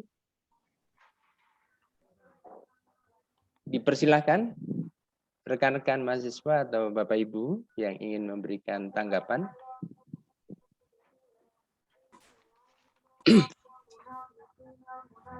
Mungkin bisa saya, Pak. Monggo, dengan siapa ini? Oke, terima kasih. Perkenalkan, saya Putra Setiawan dari mahasiswa pariwisata Scouting Pariwisata Ambarukmo Tourism Academy, STP AMTA, Pak. Baik. Baik, Silakan, terima Mas. kasih atas kesempatan oleh Pak Moderator dan Pak Alif. Mungkin singkat saja, saya ingin mengajukan satu pertanyaan saja. Oke, seperti ini, Pak. Kita tahu bahwa generasi sekarang ini atau generasi penerus bangsa kurang memahami culture yang telah dilestarikan oleh nenek moyang kita. Mungkin bukan hanya di Dieng saja, tetapi hampir di seluruh Indonesia. Untuk mengantisipasi hal tersebut, mungkin dari pengelola pihak Dieng, gimana cara melestarikan peninggalan sejarah nenek moyang kita agar budaya-budaya tersebut mungkin tidak punah. Karena yang saya ketahui bahwa Dieng itu bukan hanya memiliki wisata alam yang baik, tapi memiliki beberapa aspek yang sangat menunjang dan sangat unggul terhadap destinasi wisata lain. Ada dua yang unggul, yaitu wisata alam dan budaya. Mungkin pertanyaan saya lebih tertuju kepada budaya, Pak. Terima kasih banyak atas kesempatan dan waktunya. Jih, baik. Langsung saja, Jih. Memang itu menjadi PR kami juga. Saya sangat tertarik dengan budaya dan saya sangat tertarik dengan tentu jati diri awalnya. Jati diri saya itu siapa sih sebetulnya.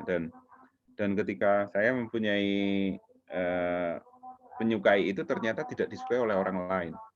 Sama dengan ketika kita mengangkat wisata budaya, ternyata untuk beberapa kalangan juga mungkin tidak tertarik. Maka hal itulah Dieng Culture Festival itu menginovasi. Kita menginovasi bagaimana waktu itu saya melihat dengan wayang kulit.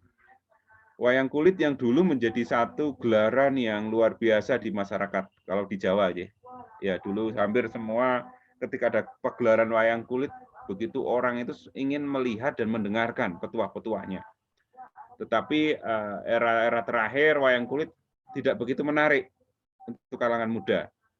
Termasuk pemuda-pemuda di tingkat desa juga sudah begitu ingin meninggalkan. Maka inovasi yang dilakukan oleh Dalang pada waktu itu adalah di beberapa yang bukan inti, itu mereka menginovasi dengan mengisi dengan dagelan.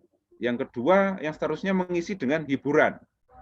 Karena di desa itu suka dangdut campur sari, dangdut Jawa itu namanya campur sari, maka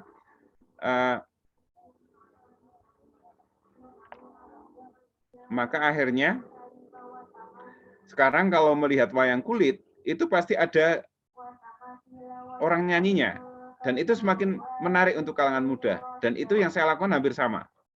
Akhirnya saya lakukan dengan, maka pernah dengar mungkin yang pernah dengar Dieng Culture Festival, saya sempat ditanya, Dieng Culture Festival kok ada jazz atas awan. Nah, inilah yang saya tadi tidak menyampaikan secara dalam karena waktu. Hal ini saya melihat ketika anak-anak muda pada tahun 2012-an itu mulai tertarik dengan musik jazz. Pada waktu itulah saya mengisi kegiatan Dieng Culture Festival di beberapa waktu, terutama di bukan kegiatan inti atau kita pisahkan. Itu kita gelar dengan gelaran jazz yang kita namai dengan jazz atas awan brandingnya, yang tidak di jazz atas awan, yang mungkin ini menjadi unik, pagelaran musik di malam hari di daerah dingin. Dan ternyata itu menjadi satu hal yang satu sisi ya mungkin minimal mereka yang berkunjung ke Dieng yang awalnya mungkin hanya ingin yang suka-suka dengan alam, yang suka-suka dengan musik, yang mau tidak mau ketika sudah kita paketkan mereka mulai melihat budaya. Dan memang mau tidak mau untuk mengenalkan budaya kepada anak sekarang, ya kita harus kasih bumbu, Mas. Jadi hampir sama kalau gambarannya mungkin orang dulu makan nasi saja sudah lidahnya sudah masuk. Tetapi kalau sekarang kan nasi dan garam aja sudah masuk. Anak sekarang kan mungkin harus dikasih rasa-rasa yang beda. Jadi mau tidak mau saya mengambil gambaran seperti itu. Saya ketika mengenalkan budaya, saya harus mencari gambaran-gambaran lain di mana memang contoh-contoh lain. Seperti kalau di Dieng Culture Festival, saya adakan dengan pagelaran yang mungkin kalau dicampur secara bersamaan akan tidak mungkin. Jazz kok dengan kegiatan ritual. Tetapi ketika kita bisa membuat penjadwalannya yang bagus, minimal nanti anak-anak muda yang suka dengan jazznya mau tidak mau akhirnya tahu dengan budaya. Memang pelan sih, Mas. Ketika sama saja dengan di daerah saya lah ya, maka saya sampaikan bahwa kemanfaatan tadi yang sama, bahwa saya juga harus menggambarkan, saya harus selalu memberi contoh. Sampai ketika rumah adat tadi yang dari Sade, saya mengapresiasi Sade, Kampung Naga yang masih menjaga peninggalan budaya yang begitu luar biasa. Di Dieng ini juga budaya rumah yang sesuai dengan adat istiadat juga hilang. Maka saya membuat rumah Dieng. Hal ini akan saya tunjukkan bahwa Anda jangan merendahkan budaya ketika Anda sekarang berpikir apapun, termasuk berpikir ekonomi. Sama yang tadi disampaikan sama teman kita yang dari Lombok. Maka ketika saya buat rumah, kalau homestay saya rumah biasa kan ada di desa, kalau ini agak jauh sedikit, saya buat rumah adat dengan konsep filosofi Omah Dieng, ternyata sekarang lebih ramai kok dibanding homestay yang rumah saya yang biasa. Jadi sekarang mereka yang membuat rumah dengan konsep minimalis, Mediterranean, homestay-nya mau dibuat seperti itu, mereka mulai bingung sekarang. Harusnya tetap mereka jaga. Dan nanti akan saya tunjukkan lagi, di rumah saya ini ada pendoponya. Dulu hampir semua itu mau meninggalkan yang namanya anak-anak muda itu nabuh gamelan. Tetapi ketika paket saya kok laku untuk belajar gamelan, dan mohon maaf, apalagi ya, ini agak keluar. Karena orang desa itu kan jarang melihat mungkin mahasiswa cantik atau anak-anak pelajar cantik. Yang kamu ajari itu nanti cewek-cewek cantik loh, SMA Jakarta. Mereka akhirnya jadi yang ngajari sekarang. Nanti berapa foto mungkin suatu saat akan saya. Jadi belajar nabuh gamelan, ini yang ngajari justru sekarang anak-anak muda sekarang kemarin. Mereka bisa berkomunikasi dan saya bilang, dan kamu kalau hanya bermain gitar di pinggir jalan, kamu dapat uang enggak? Enggak kan? Bahkan kadang kamu dianggap kayak ini. Tapi sekarang kamu ini nyuwun sewu ini ada jasanya. Karena ini menjadi salah satu daya tarik. Nah, dan akhirnya kita sampaikan juga kepada tokoh agama bahwa candi yang dianggap tempat ibadah orang Hindu itu adalah pura atau tempat ibadah bagi mereka. Dalam tanda kutip kita harus lakum dinukum waliyadin, tetapi kita harus menghargai yang buat itu adalah nenek moyang kita. Peninggalan budaya ini sangat tinggi nilainya. Filosofinya saya jelaskan semua. Dan nenek moyang kita itu dulu beragama tanda kutip non-Islam karena memang Islam juga belum masuk ke sini. Maka kita harus hargai itu. Kita harus jadikan itu menjadi warisan. Karena tidak ada orang tua, baik dari agama apapun yang menginginkan keturunannya itu nelongso atau sengsara. Inginnya mereka pasti ingin anak keturunannya itu makmur. Itu pasti. Mereka membuat sesuatu itu untuk kemakmuran, untuk keharmonisan hidup anak cucunya. Dan saya sampaikan kepada tokoh agama. Saya sampai jauh itu, tapi itu sudah pada silaturahmi yang keberapa. Kalau silaturahmi pertama langsung mengatakan seperti itu sama Pak Ustadz ya pasti langsung nanti ditekan. Dan ini alhamdulillah kalau sudah komunikasi sudah enak dan akhirnya mereka mulai menangkap kok. Sekarang Pak Ustadz Abdul Ghani juga bahkan sekarang sering studi banding juga. Kemarin saya lihat kalau dia pakai Facebook juga. kadang ke beberapa destinasi yang lain. Nah, dulu dia sangat anti sekali ya, karena tanda kutip dia kuliah dia itu dulu mondoknya di pondoknya Abu Bakar Basir. Anda tahu sendiri, jadi rasanya seperti itu.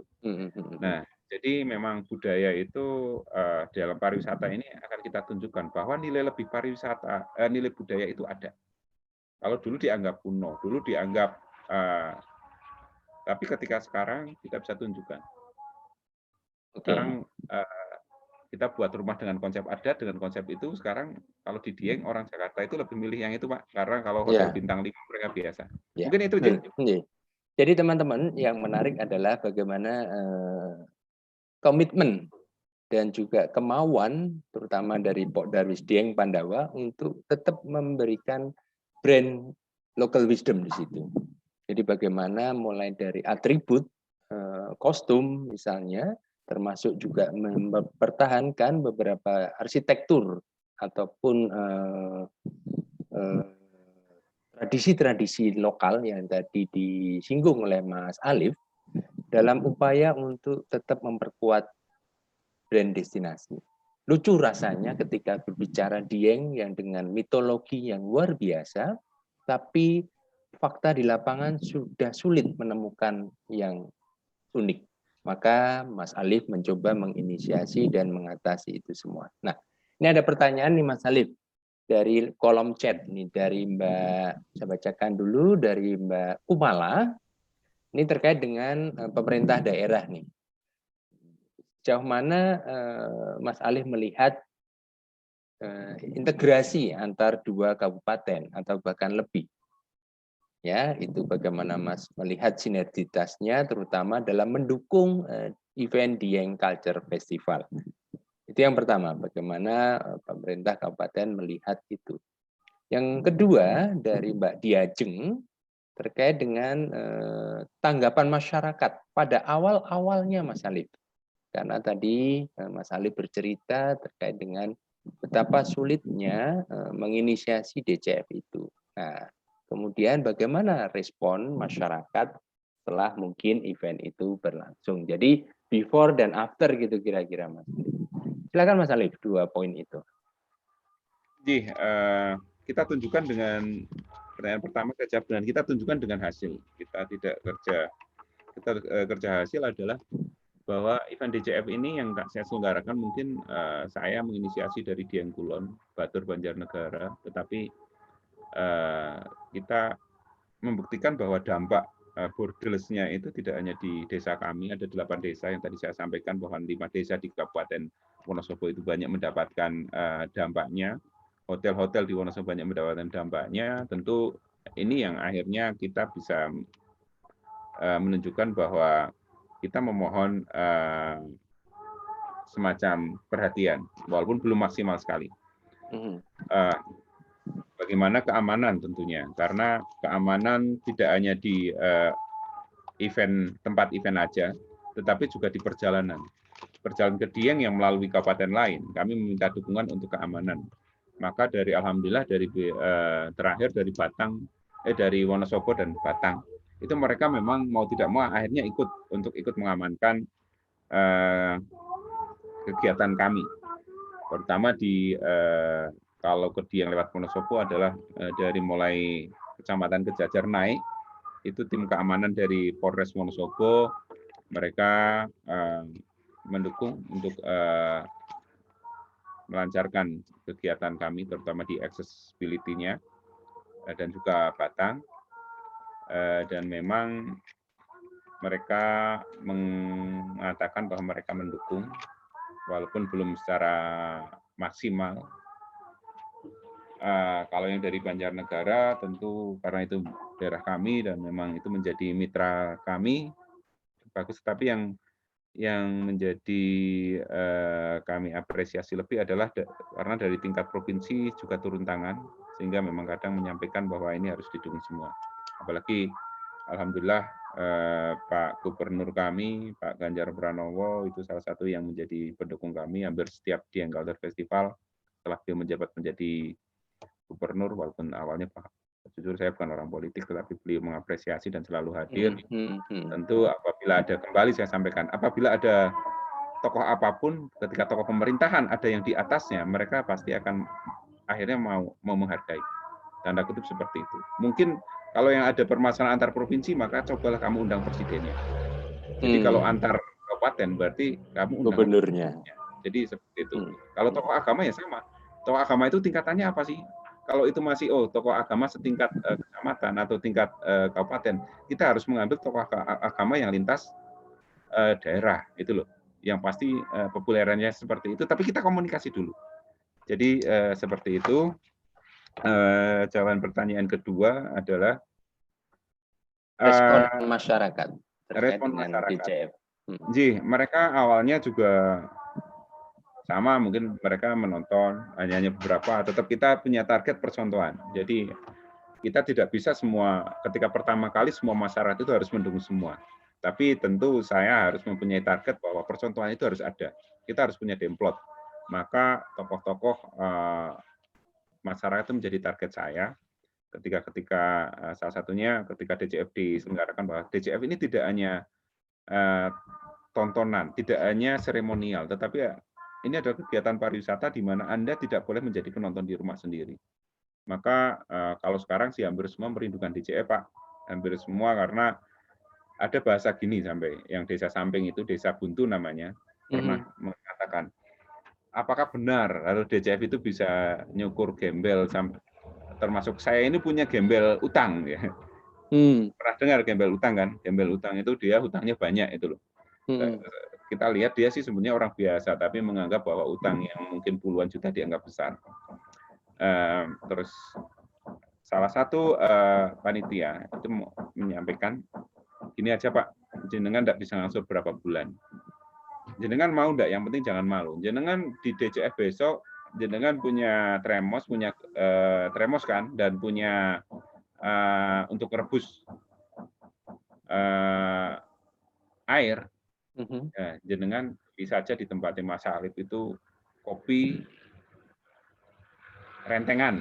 Ya, rentengan itu ya ada ABC kopi, ada kopi mix dan lain-lain. Jenengan ke situ Pak.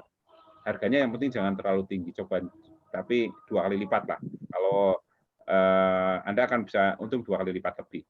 Karena kalau jenengan disampaikan, jenengan yang namanya coffee mix itu satu saset paling kan 1.000. Terus gelasnya itu paling cuma 300 sampai 500 rupiah sama tutupnya. Jenengan bisa jual maksimal 5.000 di situ. Dan dia mohon maaf Pak, dia bisa merasakan bahwa pendapatannya luar biasa, bahkan pernah mau ngasih ke panitia hasilnya. Itu desa samping 1, 2, 3, 4 desa samping, desa buntu, salah satu yang mengenal, di situ banyak orang menginap juga, dan dia jualan itu cukup dengan merebus dan belanja di tadi saya sampaikan, saya punya toko grosir, banyak yang belanja ke situ, dan alhamdulillah itu bisa menolong. Dan sampai sekarang Pak, kalau DCF itu yang bukan homestay, mereka itu disinggahi oleh wisatawan dan mereka mengatakan mereka dikasih tip kok Pak. Yang mereka bahasanya mereka punya kelasa di depan TV, yang penting di situ ada penghangatnya, mereka pada dapat masukan. Jadi itu yang saya rasakan, tetapi awalnya memang bagaimana pelayanan prima ini kita tetap didukung oleh pemerintah melalui peningkatan SDM, pelayanan homestay, hospitality di bidang tertentu termasuk UMKM itu pasti ada, karena saya menjadi fasilitator FEDEP itu saya punya mitra itu Bapeda dulu, Baperlitbang, yang saya bisa masuk ke dinas-dinas yang lain. Jadi saya ke Disperindak dan lain-lain, yang akhirnya tentu peningkatan SDM dari petani biasa kepada industri pariwisata secara sesuai dengan porsinya masing-masing. Dulu mungkin saya juga pernah membawa pameran Purwaceng itu Pak, yang tidak ada di mana-mana, dan minum Purwaceng bareng, sekarang kita promosikan. Saya itu dulu buat pameran itu pernah di Cibir Pak. Jadi Purwaceng itu dulu Trisakti Pak Saroji itu tak bawa pameran itu kan masih sederhana sekali, SDM-nya masih terbatas. Dia buat Purwaceng itu dibungkus dengan plastik dan pakai lilin itu loh Pak. Terus di pameran itu saya jual di pameran gubernuran. Saya itu di Cibir, Mas kayak gini mau dijual 5.000 gitu. Ini gula kopi aja paling Rp500 Mas itu. Wah, saya berpikir satu sisi kok ini orang kejam sekali, tapi satu sisi saya ambil hikmahnya. Terus saya melihat karena memang mereka packingnya sudah bagus, SDM di packingnya sudah bagus. Sama ketika dulu Mas melayani wisatawan itu harus kita tahu gitu loh, istilahnya di homestay. Homestay dulu di Dieng yang lipat itu ya lipatan-lipatan biasa. Tapi akhirnya mereka mau belajar. Sekarang insya Allah kalau ke Dieng lipatan walaupun toh rumah biasa, homestay biasa, kalau di sini kelas 3 yang kamar yang disewakan mungkin 2-3, insya Allah sudah standarnya sudah kayak hotel sekarang lipatannya Pak, pasti orang bisa melihat sendiri. Itu memang berproses, tapi kita targetnya dari mungkin dari target 20 minimal kita punya 2 percontohan, atau 10 itu ada 1 percontohan yang dekat-dekat, dan dia adalah orang yang terbuka dan bisa memberikan masukan kepada orang lain. Jadi konsepnya kami seperti itu. Mungkin itu yang saya jawab, tapi intinya saya matur nuwun kepada akademisi selain dari pemerintah yang sudah sudi, dan juga kadang ada dari biro-biro juga sih yang memberikan pembelajaran. Tamu saya dari ini, tapi mintanya harus seperti ini, seperti ini, seperti ini. Jadi karena pasarnya itu seperti itu, kita harus berkolaborasi sesuai dengan harus menyesuaikan ya. Ini cocok sekali Mas Alif, karena ini kan kuliah di pariwisata nih, ada kebutuhan housekeeping atau kebutuhan yang lain-lain, tentu nanti panjenengan bisa komunikasi lebih lanjut dengan kampus STP AMTA.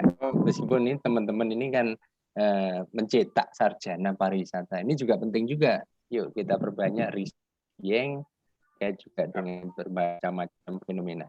Belum selesai, sedikit lagi Mas, 3 menit pertanyaan saya, dan mencoba membaca dari yang Bu Angela Aryani sampaikan. Ini sudah 11 kali nih Mas Alif ya, 2009 kalau nggak salah sampai 2020 kemarin ada dengan saya hadir juga di situ. 2021 nih di depan mata bulan Juli, DCF-nya gimana kabarnya nih Mas Alif rencananya? Atau event lain Mas Alif? Mungkin kalau ada bocoran loh, kalau nggak boleh ya sudah nggak apa-apa.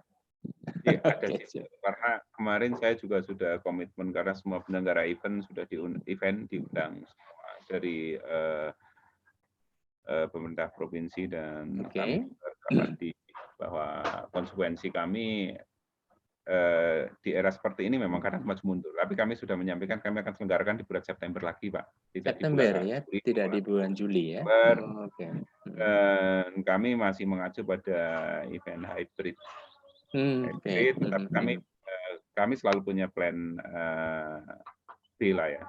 Apabila memang situasi memungkinkan, kami akan mulai ke event new normal dengan kapasitas yang akan kita batasi sesuai dengan kalau terakhir kan sudah ada di 3 tempat. Kita akan kembali kepada 1 tempat lagi untuk pusatnya ada di sekitar Witlem itu aja Pak. Itu kalau nanti kita akan melihat situasi lah. Memang sekarang kenyataannya seperti itu, memang kita tidak bebas lagi, tetapi kita hanya menyiapkan yang seperti tahun kemarin, dengan mungkin pembelajaran tahun kemarin kita bisa menghemat dan karena anggarannya juga berbeda, sponsor tidak seperti biasanya teman-teman semua ini. Yang mau cuma berapa, itu pun nominalnya sangat kecil, sehingga kemarin kami terlalu wah juga, padahal maksimal, dan kami masyarakat juga kemarin pada nangis sebenarnya. DCF kok kayak apa ya itu loh, mereka tidak mendapat. Ini kan hal-hal yang memang menjadi PR kami. Intinya rencana kami mungkin di awal atau sampai pertengahan September kami ingin mengadakan DCF lagi, tapi kemungkinan secara hybrid lagi. Karena kemarin yang hybrid belum banyak ternyata Pak, makanya kemarin kita banyak masalah termasuk kepolisian. Ya. Ternyata sekarang yang boleh hybrid itu yang kuning. Kalau merah itu virtual saja. Kita boleh hybrid ya. Yang terus boleh. Kalau sudah hijau itu sebenarnya boleh, tapi harus dengan pengawasan ketat.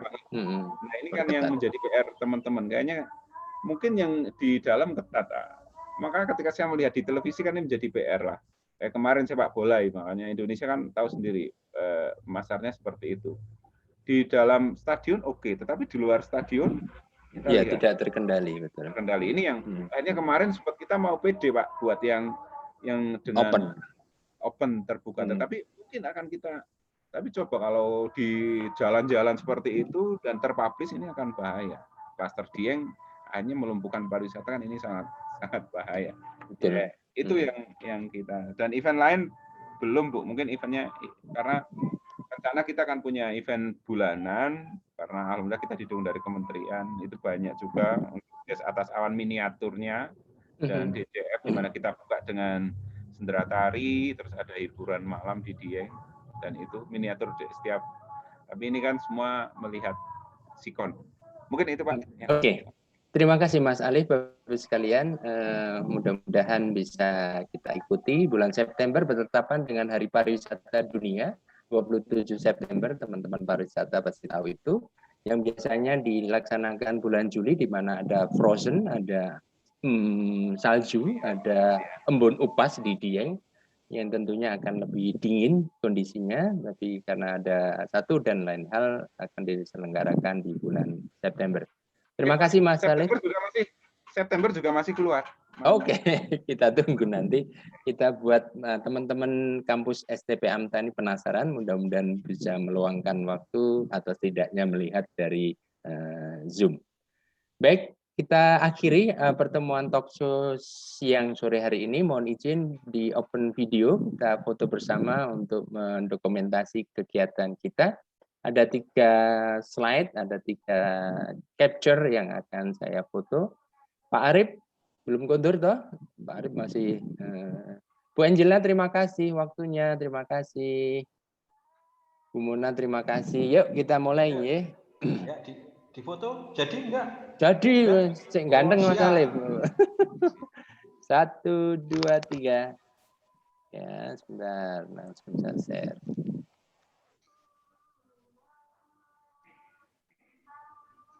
Oke. Yang kedua, silakan dibuka buat rekan-rekan yang ada di sini. Terima kasih sekali lagi, jangan lupa. Ayo kudungnya dipakai. Ayo Mbak Wulan. Yuk. 1, 2, 3. Oke. Terakhir di capture yang ketiga, teman-teman belum dibuka semuanya nih. Baik, kalau nggak mau dibuka, saya foto namanya aja. 1, 2, 3. Ye. Mas Alif, terima kasih. Bapak Ibu sekalian, terima kasih atas waktunya dan tentunya terima kasih juga STP AMTA yang luar biasa memfasilitasi kegiatan ini. Mudah-mudahan apa yang di-sharing dari Mas Alif Fauzi bisa menjadi pembelajaran bagi kita. Salah satu strategi dan tentunya tantangan di dalam rangka merancang event cultural event yang digagas oleh komunitas. Dan tentunya masih banyak hal yang belum dikupas, tapi tentunya waktu juga yang membatasi. Matur nuwun Mas Alif atas ilmunya. Terima kasih Pak Arif, terima kasih Mas Lalu, teman-teman kampus semuanya, Bu Mona dan Bu Angela, dan Bapak Ibu sekalian. Monggo saya akhiri, selamat sore. Assalamualaikum warahmatullahi wabarakatuh. Waalaikumsalam warahmatullahi wabarakatuh. Terima kasih Pak. Waalaikumsalam warahmatullahi wabarakatuh. Terima kasih Pak. Terima kasih semuanya.